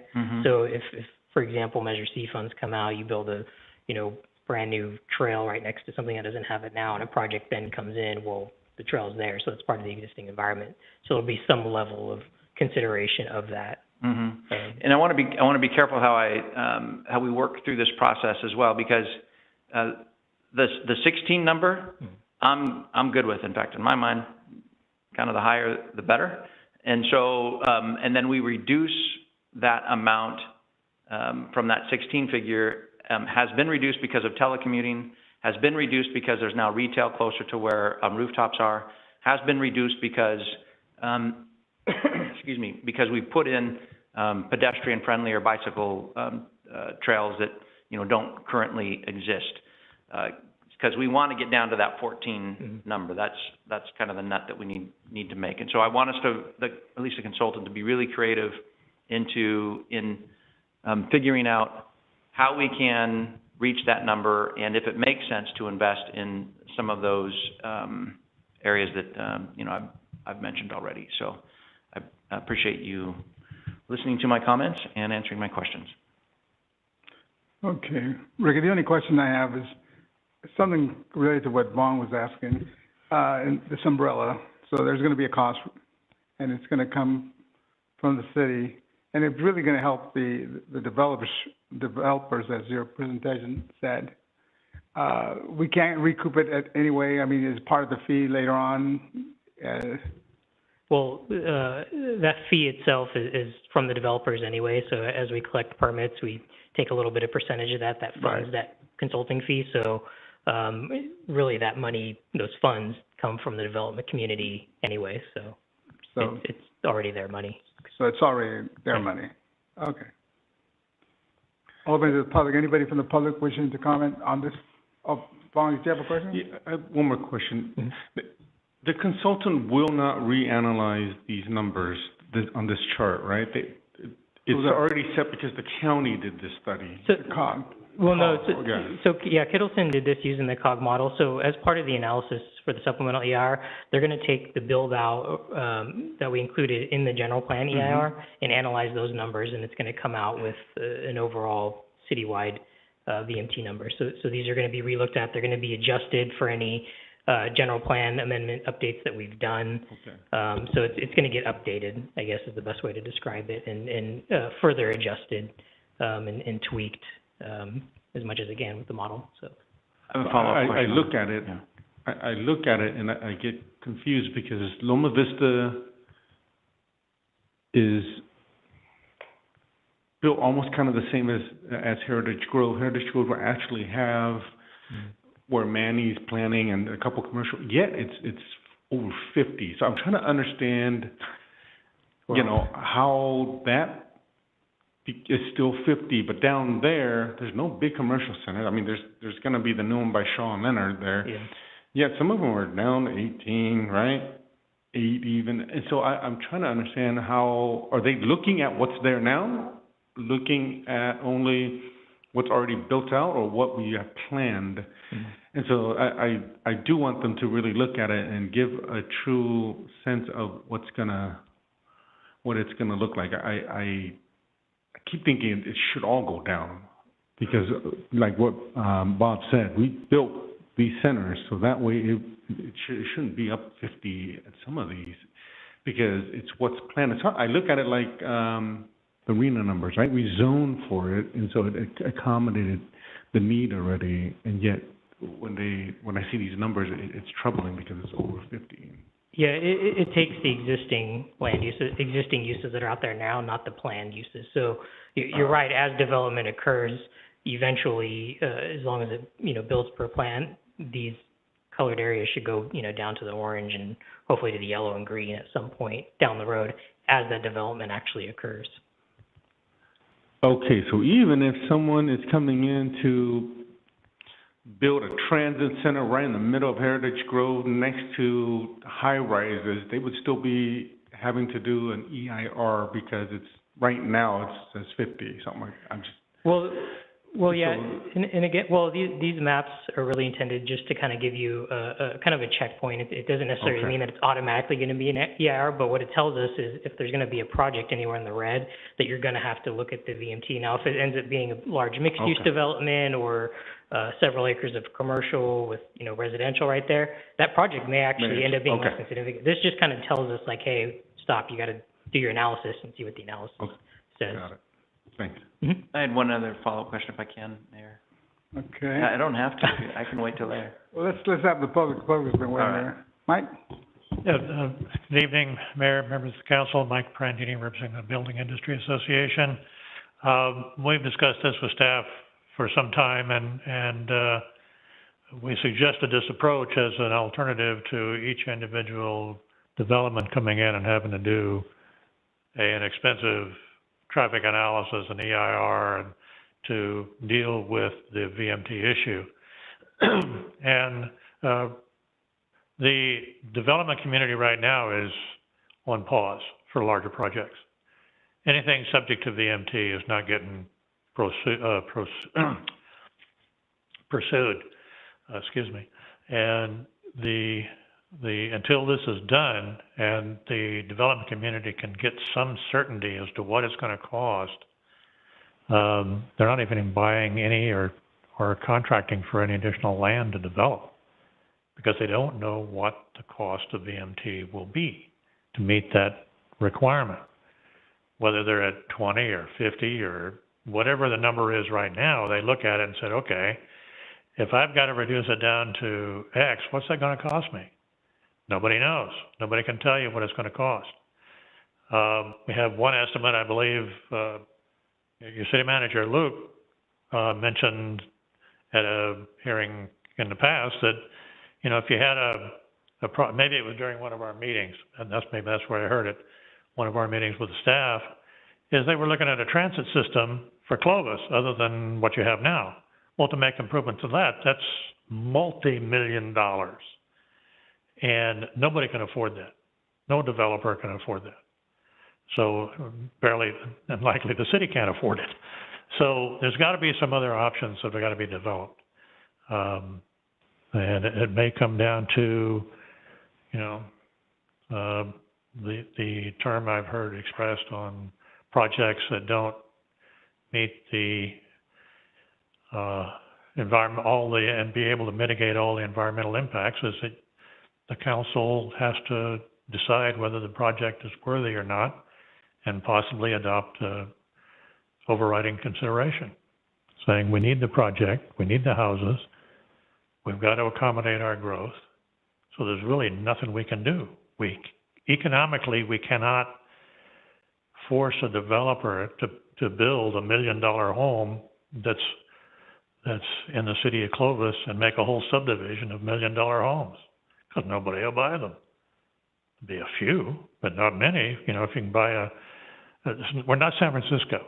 You know, people cannot afford $1 million home here, typically. There are some, but on average, the builders try to keep into the market that's affordable, which is around $350 to $450. That is typically what the market, the biggest part of the market is. And so when you add a tremendous amount of cost or unknown cost to that equation, then the builders are not going to move ahead with any project. So we do support this analysis, and we've asked for it, and we support the staff recommendation to proceed and hopefully get this done as fast as possible. I was pleased to see that it could be 6 months. I don't know if that's realistic, but we'd sure like to see it in 6 months, because it would go a long way to easing concerns in the construction industry, the home building industry, for getting the projects back online and getting them moving again. Otherwise, you're going to come up to a point where you've built out all the projects that already have approved tentative maps and not subject to VMT, and once those are gone, there's nothing new coming in the door. So you need to get this done as fast as possible so we can finally get to a point where we believe that the projects can start being submitted for approval and get the continued construction of homes in the city to meet the demand that's out there. Thank you. Any questions? Questions for Mr. Sanjay? Yeah, the question that I have might be able to be answered by Mike, but in case Mike doesn't have it, Scott and Ricky, perhaps maybe you can address it. So there are 3 dates. Is it 3 dates? No, 4 dates I'm thinking of. 2013, which is the date that this legislation was passed. And I'm asking this question in relationship to when is it that we are saying this is the baseline, right? Is it 2013 when this legislation was passed? Is it 2014 when we adopted our general plan? Is it 2018 when the regulations came out related to VMT? Or is it whatever date it is that came up with the 16.1 that COG model came up with? Which of those dates is going to be the governing date for when we're measuring what our baseline is? What we say now is 16.1. Does anybody know the answer to that? It's the July of 2020 when the council adopted the guidelines. Okay. That when you adopted the 16.1, that's the baseline. You have to get 13% below that for a project to be in compliance with the law. So I thought that was just an interim adoption and maybe not an official adoption. And so I was thinking that if there was a way to look back in time as to what was, the 2013, the 2014 general plan, 2018 when the regs came out, and then, maybe even this July of 20, or when this COG model came out. I mean, if we can get that number up higher, I think that's the objective, is to get that baseline number up higher. Are we, and if that's just an interim date, or that was an interim guidelines, I don't know if we should marry ourselves to it if it turns out that earlier on, like in 2014, it was 17.1. Are you guys tracking me on this? Yeah. What are your thoughts? I think if I'm understanding you correctly, it's in some ways a little bit less about those 4 key dates and more about the 16.1 is likely going to remain the standard. That's taken from the COG activity-based model, which they call it, which is a conglomerate or of a bunch of different data points, if you will, data sets from some different years. So surveys that were done in certain years. Now, it's not to say that 16.1 won't ever be adjusted, but my guess, at least right now, and I'll look to Sean, is it's highly unlikely that 16.1 at this point is going to change to increase. Because that was over a long period of time. It wasn't on one. Exactly. It wasn't on one fixed, one of those 4 dates. And the law, does the law require, or the regs require, that it be discovered as a result of analysis over periods of time, or does the law address when it is that the baseline is to be determined? It's based on whenever the 16.1, the baseline was done. So obviously not every area has that same number, but based on what our COG has for their model that they have and the data points and data sets that went into that, that's when that period in time accounts for that 16.1. Okay. And since that was analyzed last year and the year prior to that, when COG was working with their consultant, that's where that came from. All right. So my hope that perhaps maybe that number could go higher is not one that is consistent with the law, because the law calls out that we have to use the COG numbers? Not necessarily. It's more that there has to be substantial evidence, and I think if we start deviating from the regional COG, it may raise some eyebrows if we end up with, say a 20 number and COG's at 16.1. We can do it if we show our work, but then it sort of really sets us out there apart in a different kind of way, and I don't know that, at least right now, we want to attract that attention. The VMT is so new. Okay. All right, thank you. Anyone else from the public? Or were you done, Mike? Yeah. Okay. Anyone else from the public wishing to comment on this item? Anyone on the web? No. And we have no correspondence? No correspondence. Okay, so I'll read. You want more comment? Or? Yeah. Mike, I had a couple questions for you, Mike. I know you mentioned that development will slow for us, but it will probably slow for every jurisdiction, though. That's so correct. The developers have no place to go if no jurisdiction in the valley, develops a standard. There's no place to go, because if you've got a big project, you've got to meet the VMT requirements, and nobody out there is going to tell you right now what it's going to cost you to meet that VMT. So it's not really a Clovis issue. No. It's a valley-wide. It's basically a Central Valley issue. Okay. The Bay Area doesn't have it because they set the standard.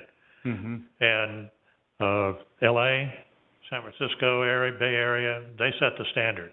They have basically adopted the law. They didn't think about the impact on what it would have in the San Joaquin Valley, or what is referred to as the Inland Empire in Riverside and San Bernardino areas. Those areas are hit just as hard as the San Joaquin Valley, because there's no way, because of the way the area has developed, and maybe that's their intent, is to get everybody to move into the city of Fresno in a 40-story building. But, that could be what their really intent was, to make it look like downtown San Francisco. And save all the farmland for the gophers and the rabbits, because they're not giving you any water. So you got a real problem you got to deal with. So, but it is not a Clovis problem at all. It's everywhere. Do you foresee potentially where the mitigation fees will also detract from those large projects moving forward? Or do you see that us leading the way, it'll actually pave a way for? Obviously, the market will dictate and the buyers will dictate what they can afford. If you can build add a $20,000 price to mitigate per house, and the people still buy it, that'll be, then the developers will move forward. But if they know they can't, then they will look to the landowner and said, all right, you wanted $250,000 an acre for your land. Well, the fees and VMT is going to cost us $60,000 an acre. So you're going to have to, if you want us to buy that property, you're going to have to drop your price. Because we can only, with the cost of development, the cost of construction, and all the other things that go into building, getting a home ready to sell, if you can't put it at a price that the buyers will take, obviously, that all those things, all those forces come in there and determine what you're going to pay for a house. I heard just the other day that lumber prices are up to $24,000 a home. That's a lot of money for just lumber. That's just a material. So, and that's only one material. So, all these things come into play, but that's part of the reasons why the builders are not entering into land contracts, because they need to know with some certainty what it's going to cost them to develop it, to build it, pay the fees, pay all the sales people, all the overhead and everything, and come out with a product that they can sell for a X price that the buyers that can afford. And so that's where the land value comes in. You can't just go out and spend $350,000, $400,000 for an acre of land, because you can't build an affordable house on it. Okay. Or we may be building houses for people that don't live in our valley today. Right. We'll import the buyer. You're getting some of that already. This telecommuting is already starting to happen from people out of the Bay Area. Okay. That's what I'm hearing. More so in the northern end than down this far, but that's happening. Also, we're getting some impact over the Tehachapi's back into the valley, to people are selling out and moving in and telecommuting, maybe just going in once a week or twice a week. So, those are the issues. But it's not obviously a simple issue. VMT is just one thing that's a sticking point now, because it's a requirement. You have to meet it or you can't move ahead. And nobody has an idea what it's going to cost. So they're saying, okay, well, if I don't know what it's going to cost, I can't take the risk. Lenders don't like that. Lenders don't want to take that big a risk. And the builder's not going to put up all his own capital for the same reason. The national companies are having the same problem. Even though they have different financing mechanisms, they still look at it from a point of certainty that, okay, we know we've got a product, we know where we can sell it, and with all these costs there's one, we don't know what the cost is for there. It could be $1,000 a unit, it could be $10,000, it could be $20,000 a unit. So, they're saying, don't move, don't do anything. Thank you, Mike. Ricky, do you anticipate this potentially can take longer than what you said, because it's creating a whole new potentially set of fees, which will generate a whole discussion, because we already have our other fees that are set, and this is a new potential fee, right, to mitigate where we have to decide the projects, what we're going to put it in, and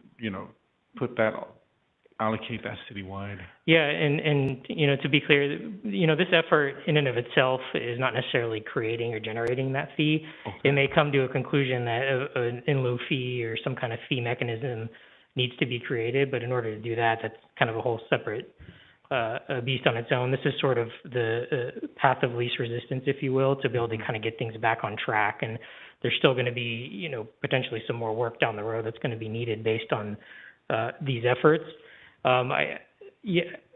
It's anybody's best guess on how long. I mean, certainly we'd like to keep it to the 6-month timeline, as best as we can. But again, we have some certain timelines we have to hit just procedurally to be able to do a CEQA document. But then we also have to figure out what those edits or policy changes are going to be to the general plan, the circulation element, which, that'll take a little bit of time, of course. And then, so that's sort of why I said 6 months to a year. I'm pretty confident it's not going to take a full year, but I didn't necessarily want to come out and say we can promise, 6 months, but that's definitely what we're aiming for. Well, I am excited that we are actually taking that big leap of faith, working together with the industry and also having some of our best staff on board to try to pave the way, because there is no model to look after. There is no city that has led the way, and if it's us, then it's us. And I am encouraged that we have you guys taking the lead on this moving forward, and I know that it's going to be moving and all that. And with that, I will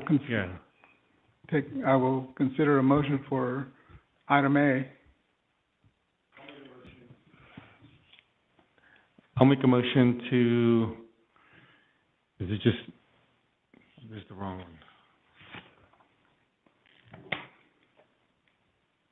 Request authorizing the city to execute amendment to existing consultant agreement between the city of Clovis and Kittleson and Associates. I'll second that. Yeah, motion is second. All those in favor signify by saying aye. Aye. Okay, I'll consider a motion for item B. Also make a motion to initiate the amendment to the circulation element of the 2014 Clovis General Plan. I'll second that too. A motion, a second. All those in favor signify by saying aye. Aye. Both items 21A and B pass unanimously. Thank you. Just a quick comment. I want to just highlight the telecommute, because in some ways COVID could be our friend here. I mean, I think if there are developments that are built with a work-at-home infrastructure, I mean, my vehicle miles traveled are zero, like zero. So I do think Bob's point is super important about how they count for that. If there's an attestation the homeowner has to make, if there's extra digital infrastructure to the house to make it easier. I mean, I think all those things could be our friend, and COVID-19 could at least make it easier in some ways. I just wanted to highlight that, because I think there's I gave the name to Andy, but there's somebody whose business is called Upwork, and his whole thing is people who are telecommuting and moving to communities, because it doesn't matter where you live. It doesn't matter. So I think there's a future for Clovis somewhere in there, but if you could get credit for that, I personally have done my share to make it a zero for my neighborhood. And there's probably lots of people like me, but I just want to highlight that. So the telecommuting, I think, is super important to help us get these numbers down. Okay, item 22, consider approving the contract for Harold Idle as a contract extra help business workflow analyst in accordance with Government Code Section 21224. Staff member presented is Lori Shively.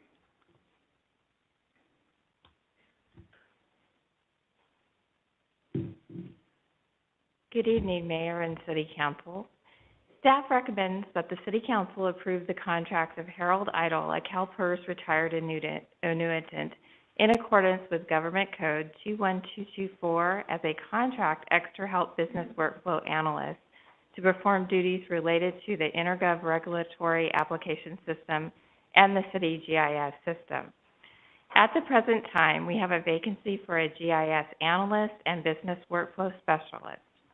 This contract with Mr. Idell will allow the department to decrease the current backlog, the city to recruit and train the new incumbents being hired into the GIS and business workflow positions.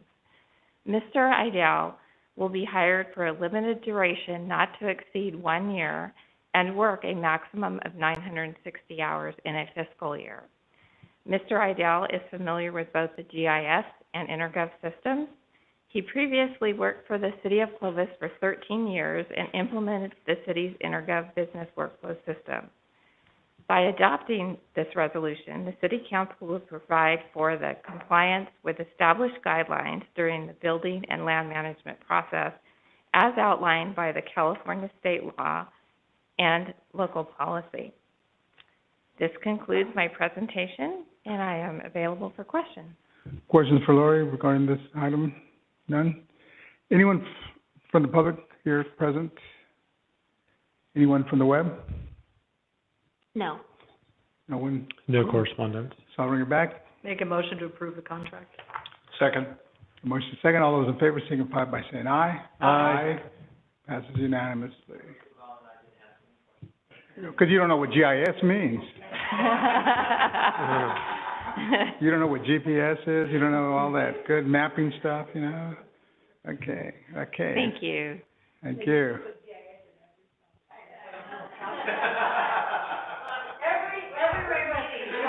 If it has a computer, Bob goes silent.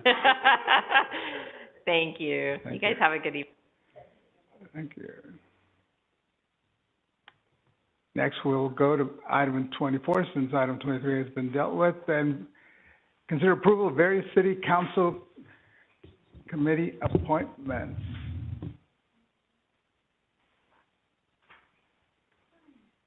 Thank you, Mr. Mayor.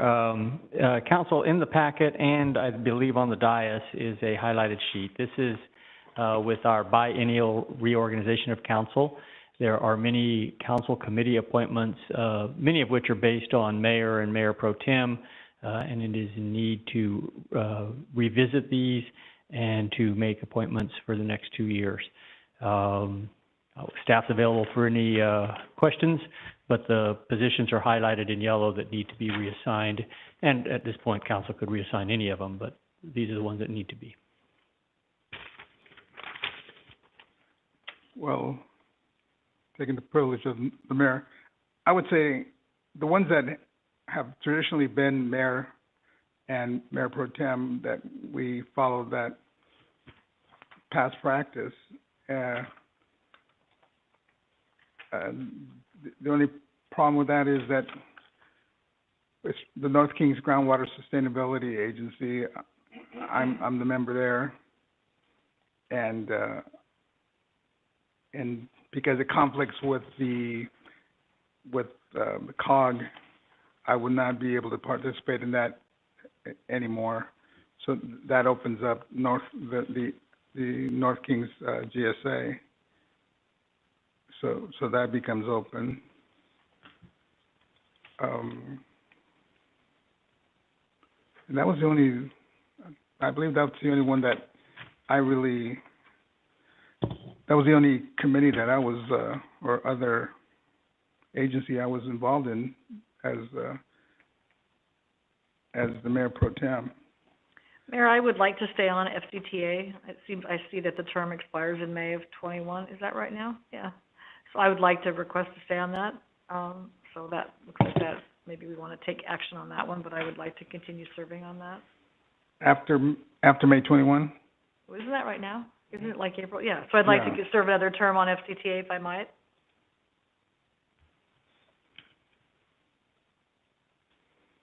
Looks like it's going to expire here momentarily. Not me, but the committee's going to. You got to be really careful about what's expiring. It's super dangerous. And the city select committee, that's the committee that is also with COG. So that happens with COG, right? On the last page. The first page, the city select committee is one that will sometimes become available with COG. So it's one of the COG ancillary committees.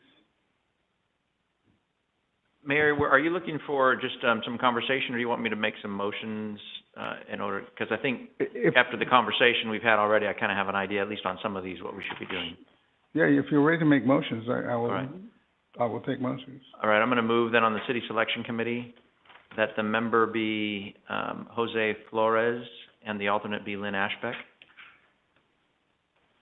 On the COG, that it be Jose Flores as the member and Lynn Ashbeck as the alternate.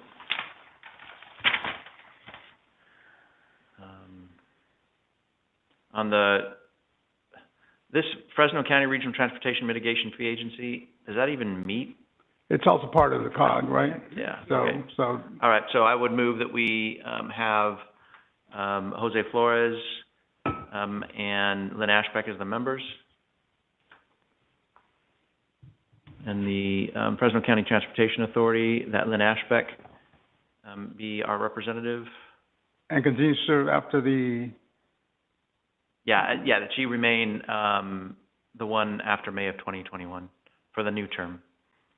That's coming up after May of 2021. And I don't know who would want to be on that committee when we're going to be talking about Measure C, but apparently Lynn does. Apparently Lynn. The Joint Subcommittee on School Issues, you know, tell me what your views are on on that one, Jose, because I know that you historically have been on it, and then last time you said, well, maybe I should give it up and let Baum have it. It's usually the mayor and whoever wants to serve, so if Baum still wants to serve, then it could be me and... Okay, so members that have Jose Flores and Baum Moanatua? No, the North Kings Groundwater Sustainability Agency. You can't do that, right? I can't do that because it conflicts with COG. Lynn, do you want to take on another deal? I don't, because it'll also conflict with COG. If he can't do COG, then it will be see. a conflict for me too. So I actually don't. So it's open, and that deals with stigma. It's a very important board to be a director of. Luke is heavily involved, so is, I know Scott's not here. I don't mind being the alternate, but I mean, that would, but I don't want to be the member. Well, I'm, and mostly meets, sometimes, like last month we didn't meet, but, most of the hard work has been done, but I anticipate that a lot of very hard work will come, especially when it comes time to regulate. But I don't know when that won't happen for a while. Okay. And then, so I'm going to skip over that one for just a moment. I'm also going to move that the Upper Kings Basin Integrated Regional Water Management be Jose Flores, because it looks like that's required to be the mayor, and Scott be our alternate, with Paul Armendariz being our alternate, I guess, to Scott. Right? So we're just substituting Jose in for Drew. And then back to this Kings Groundwater, or the GSA. Drew, you're not on anything? And I'm on air board. Oh, that's right, you're on the air board. I do believe that this is an important committee. I would like to serve on it, but I'm the maker of the motion, so I don't know how you guys feel about me serving as our representative on this GSA, but I'm happy to do it and keep Lynn as the alternate, but I don't want to hog it up if somebody else wants it. I'm good with that. I'm also good giving up the alternate if you would, if one of you would like to be the alternate also. I've only been to one meeting in the entire time Jose's been on the board. I'll take on the alternate. Okay.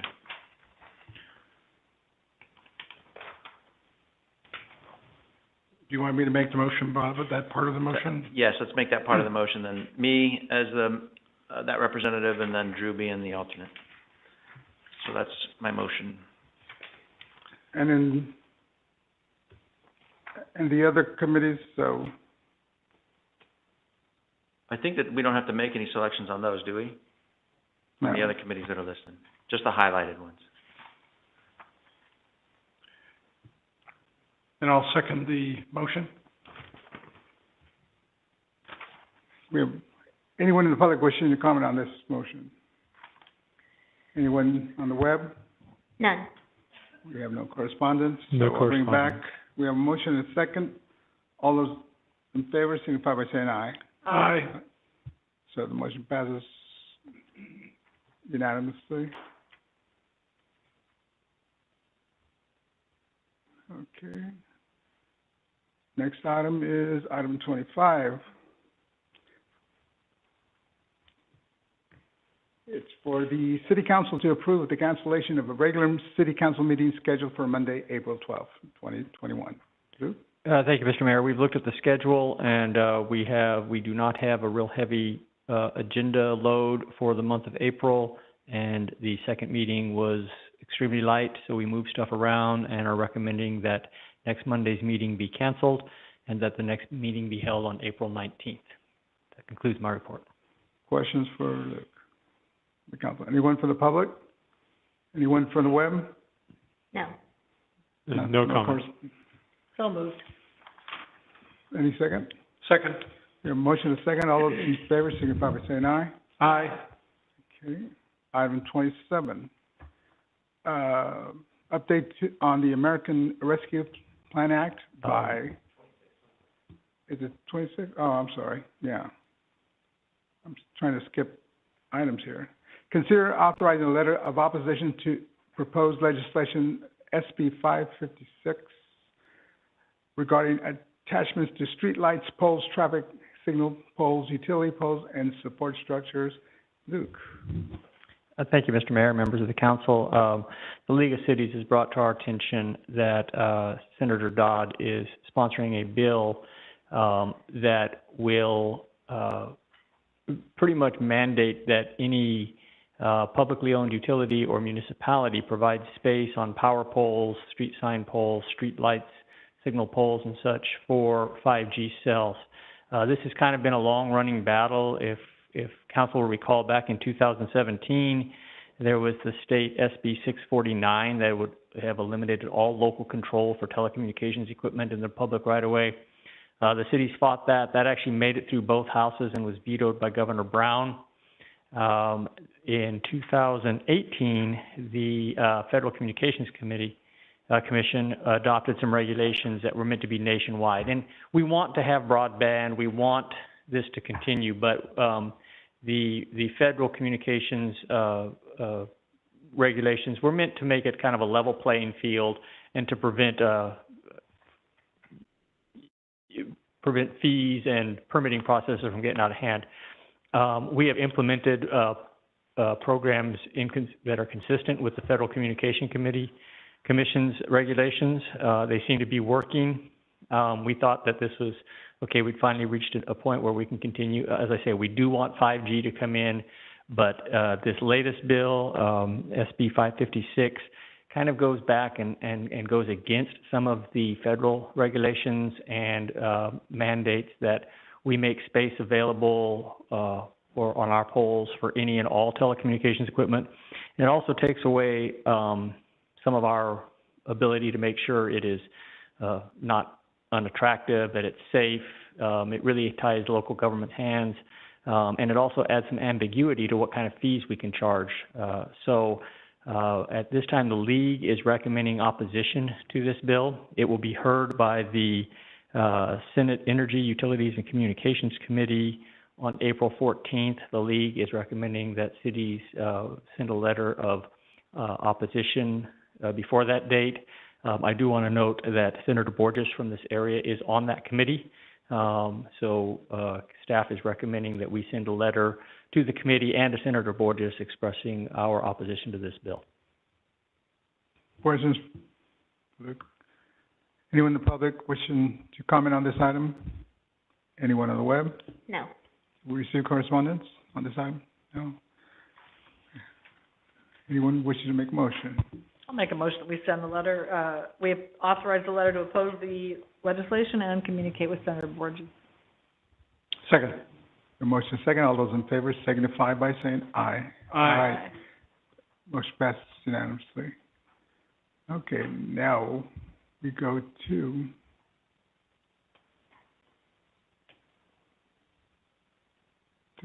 item 27, update on the American Rescue Plan Act of 2021. Andy Hausler. So, Mr. Mayor, if I may, Andy's going to give an update on the American Rescue Plan as part of the COVID workshop. Before he jumps into that, I just wanted to kind of run through the usual update I do on some statistics showing what's going on, and then I'll turn it over to Andy. Okay. This is a graph of the confirmed new cases in Fresno County by date, and the gray line is statewide on cases per 100,000, and the black line is Fresno County on cases per 100,000. And you can see that, I mean, there's been some variance, but really we are tracking in very similar waves, and it is decreasing. This is the Clovis cases, and now this graph does not go as far back as the previous one. This is a county graph. This doesn't go back to the surge that occurred last summer. This just shows the most recent surge. But again, the cases are attenuating, and this is all good news. We're not out of it yet, but this is good news. This is confirmed deaths in Fresno County. It is tracking similar to the state, and there were 0 new deaths on this date in the county, so that's good news. This is the hospitalizations, again, tracking the same profile of the surges that kind of follows the same waves as the 1918 flu epidemic. But it is continuing to decline, and bed space in the hospital is not the issue that it was. We're not in the crisis mode that we were a few months ago.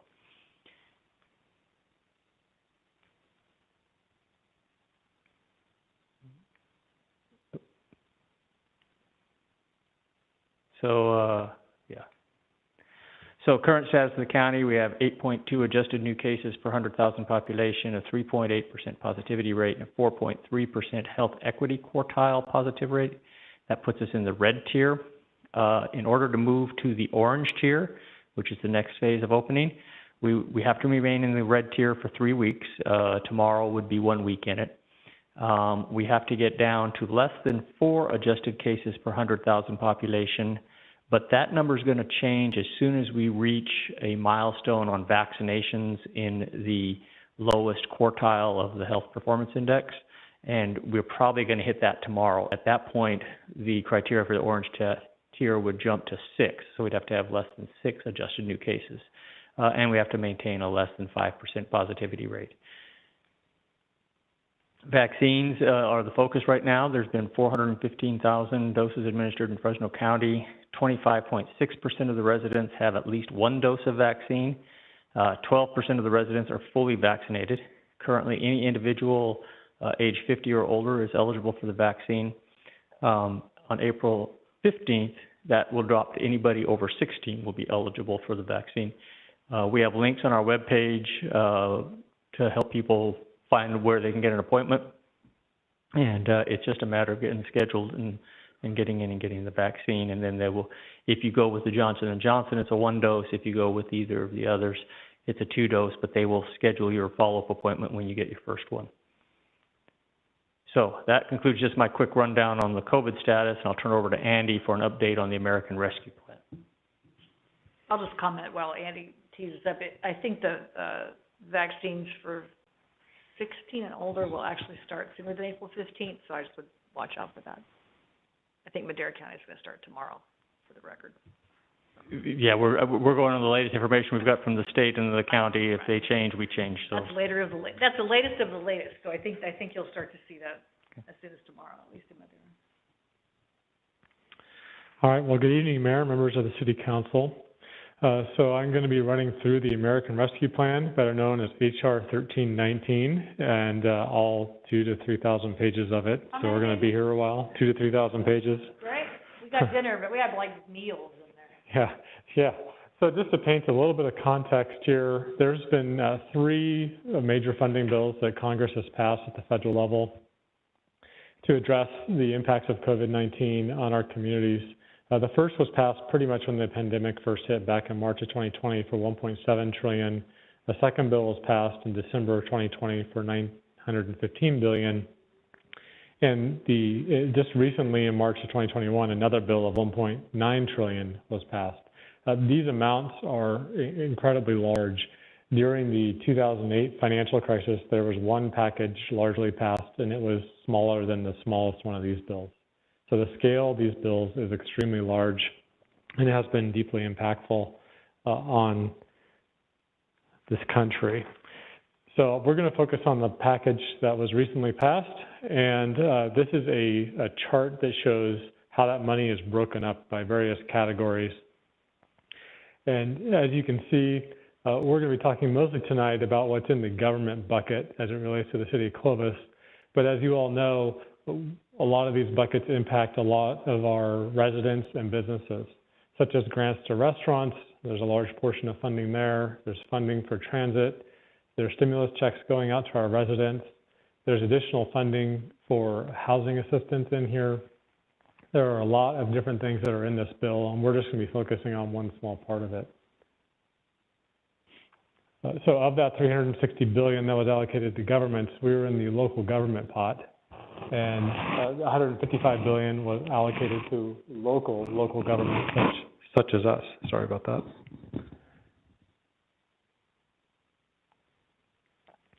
So based on that allocation, the Treasury has published an estimate that Clovis would be receiving $18.7 million from that pot of funding.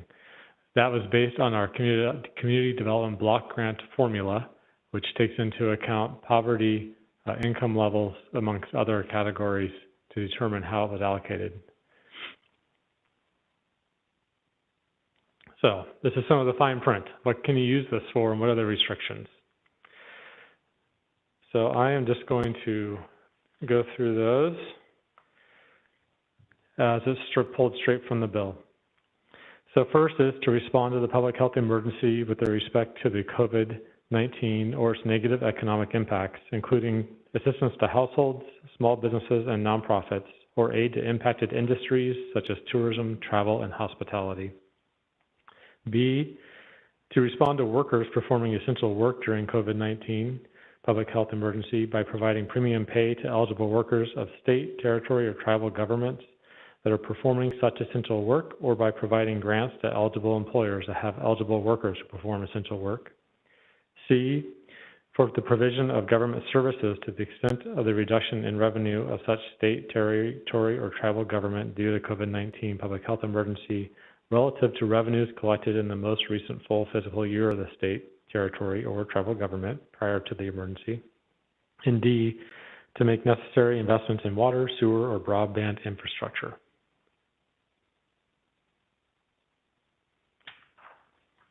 It also states in this section that it needs to be expended by December 31st of 2024.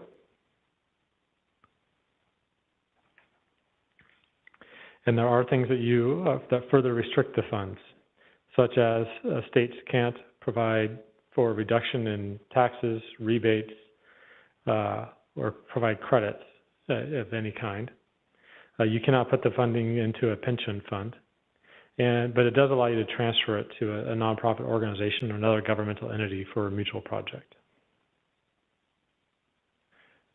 So there will be two allocations of this funding coming to the city. The first should come in May of some time at $9.35 million, and then the second allocation will be available in the spring of 22 at $9.35 million.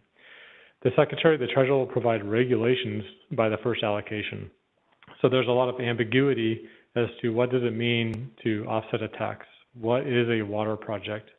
What is a sewer project? What is the definition of assistance to these groups? And the Secretary has been given the power to issue those guidelines, and the League of Cities at the nationwide level has been actively engaged in those discussions, and we've been part of those calls. So what are we doing next? We're assessing all the other aid available, all those other boxes that were in that first slide. We are looking at that, and in fact, even today, we sent out to well over 2,000 individuals information on housing aid that is now available through the County of Fresno because of that aid package. We've also done that for the business community consistently, and we'll continue to do so. We're also monitoring the Treasury for any further regulations on this program and assessing gaps that aren't being met in the community. Where are needs starting to show up that aren't addressed by other agencies with this funding or other resources. And then we will return to Council with any budgetary and programmatic items to utilize the funding being made available. And that concludes my report. Questions for Andy? That's a lot of money. I guess just a question, are we gonna do, I know you do outreach every day, all day, 24 hours a day, but do you see any other kind of structured ways to get community input on gaps? Virtual roundtable, or I don't know, some way to have a more public conversation than the extraordinarily good work you do one-on-one? Or have you thought at all about how to reach out and... Yeah, so probably this one of the most valuable information we get is the one-on-one interactions. One of the things that we have a great ability to do is sit down and work with a business or a family. I have many of those calls today. But that being said, going out and identifying some of those gaps, doing some survey work is probably a good call, and something that we'll be assessing as we look for areas that aren't being met in the community. So we may hear about some things and see it as a trend, but qualifying that with some survey sampling, whether it's through a SurveyMonkey or some other tools that we're looking at, could be a way to further bolster those. Yeah, I think it might do something to engage people in ways that you may not know. You can do one-on-ones with people you know, and people that get referred to, but I just would encourage any kind of community engagement in it that could be helpful to fill that. Drew? I was happy to see broadband in there. I was part of a Zoom meeting with Clovis Community College, and they talked specifically about broadband and the lack of access especially for kids in apartments and some of our more struggling areas, and that would be helpful. And also, maybe we can use some of these funds for transportation to get kids back and forth to our higher education so that we can get them an education and a job. But that would be a good use for this, but that'll be a discussion for another day. No one else? Andy, how soon will you come back with the report on what you might start, or maybe just an update? Yeah, so as soon as we get guidelines from the Treasury, we'd be in position to come back. So it won't be to that first allocation? I would assume sometime in early May we should have some guidelines. The money should be coming in mid-May, but we are counting on the federal government to provide those to us at this point. Okay, thank you. Well, It's to 2024, so is the plan to try to allocate it on for 2021, meaning this year, or we are looking further out, or everything's on the table? I think at this point, everything would be on the table. It's coming in 2 rounds a year apart, so that would be part of the thought process as far as cash flow goes. But once we understand what it can be used for, I think then we could come back and, I've got sheets of ideas on things that can be done to help the community, but we need to make sure they line up with what the federal government is saying. So theoretically, we can put a 3-year program and fund it that way? Yeah, theoretically. Theoretically, you have until December 2024 to expend the funds on the eligible items. Okay. Anyone in the public wishing to comment on this item? Anyone on the web? No. And you got no? No written comment. Okay, so this is a receive and file kind of update? My only comment before you, just really quick, the thing about broadband makes me think there's like 10 things happening around broadband. So as you venture into those things, just making sure that Cradle to Career has broadband, and United Way has a broadband initiative, and community colleges have a broadband initiative, and here, we don't need more, we need connected. So just, I know you'll know that, but there's a lot of this work that sounds exactly And not only that, but we have an infrastructure that I don't think we've fully used in Clovis with our fiber optics, unless I'm mistaken, because we put a lot of that in the ground, and I don't know if it's ever been fully used, at least the conduit. I don't know if we actually put cable down, but conduit we did. Yeah, we have lots of in-ground installations. I can't speak off the top of my head to how much of it's being utilized. I know it is being utilized, but there's probably still capacity left there. But as Councilmember Ashbeck said, the other thing we need to look at is, and one of the hard things Andy's having to do is sort through. We don't want to be double funding something that's already got its own source of funding, and then not funding something that needs to be funded. And without these guidelines, we're a bit in a holding pattern for the time being. I think we can be partners, but with infrastructure we already have. We don't have to contribute this kind of money when we already have something already committed to it. Okay, we'll move on to our next item, and that is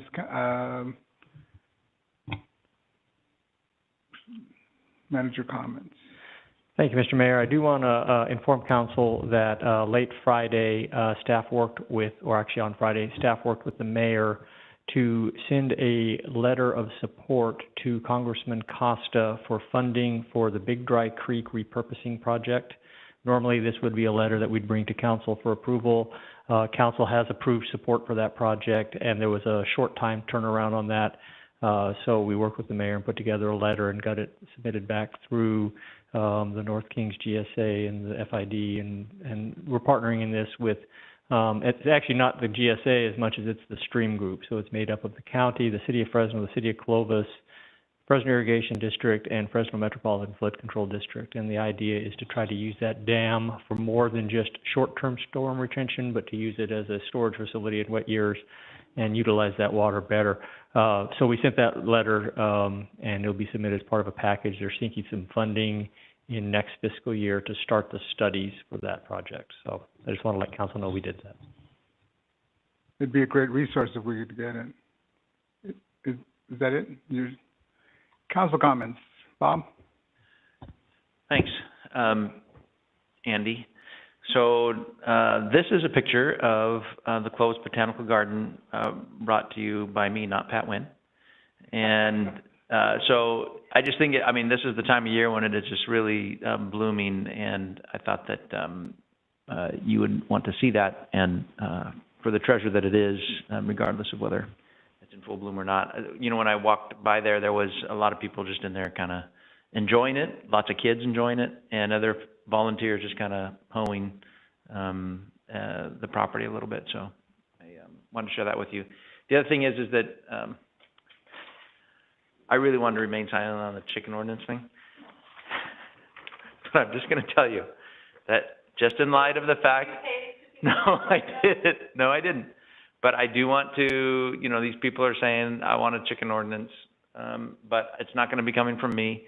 And the reason it's not going to be coming from me as somebody who's proposing it like I did last year is that in the city of Bakersfield, they actually did make some adjustments to it. It became a significant issue, and then some calls for an environmental impact report that should have been done, and litigation started to play a factor into it.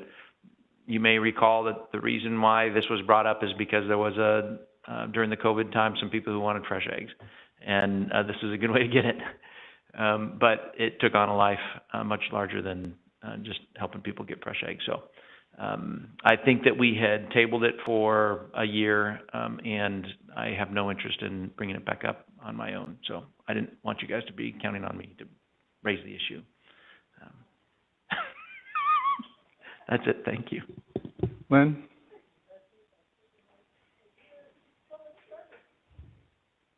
I have an idea for you. Yes. I believe that, I don't know whatever happened to the mayor's breakfast. I know it went away because of COVID, but I believe that one of the things I learned in campaigning is it's harder. We don't hear much from people. We haven't during COVID-19. Paper does some work, and I just think it's interesting to talk to folks, which is an advantage of running for office. But I believe that our beloved mayor should do a Facebook Live mayor's something or other. Before, because we're still planning on a mayor's breakfast, but later on in the year. Yeah, we have, we've tentatively booked some dates. I believe it's in October for the mayor's breakfast. It's been a long time since we've had a mayor's breakfast, so it's been a whole, the last one was in May of 19. So it'll be 2 years. So it'd be 2 years. My opinion is that's too long, so there wouldn't be any reason why you couldn't do one virtual and one in person if we ended up doing that. But I would just like to nominate that idea and to think about it and work with Chad, but the police department gets good pickup on that. I think it's a simple idea. People watch it later. I just think we've gone a long time without talking to people. Yeah. I nominate you. I'm up for it.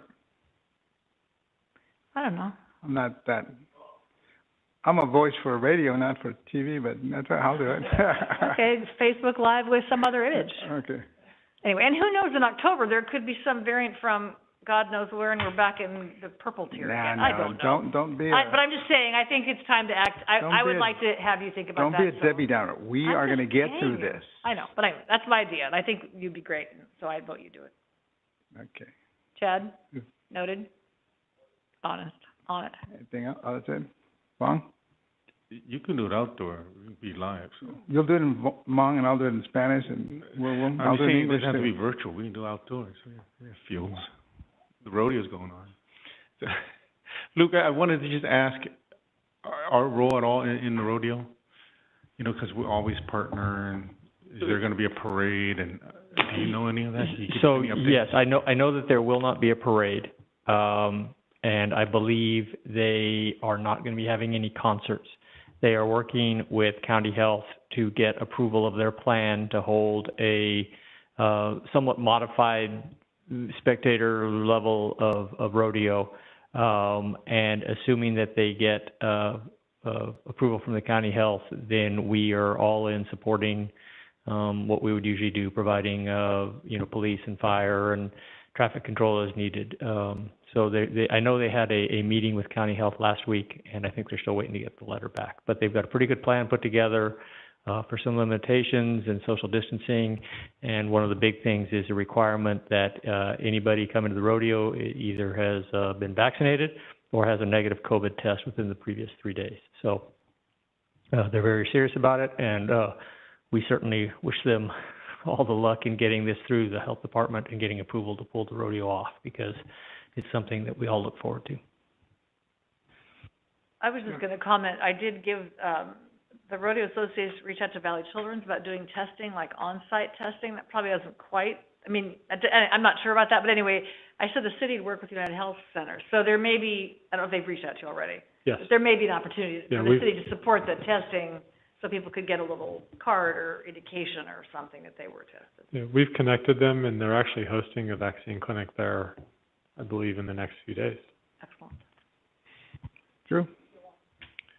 I was part of a COG Zoom meeting, and there was a fairly long discussion about Measure C funding, small cities versus big cities. Everything kind of lined up in the meeting. So it was a little contentious. There's a lot of environmental justice groups that want a larger seat at the table.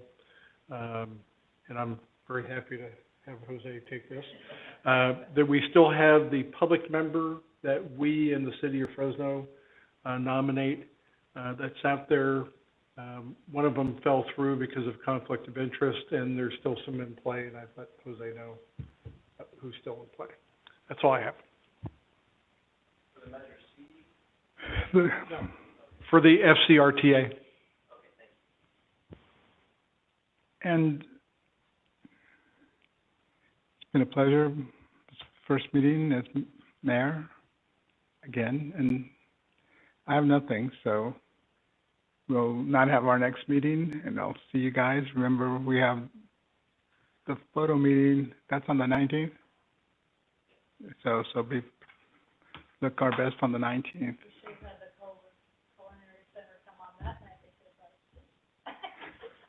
And we'd have food on our ties. You know how we eat. So this meeting is adjourned.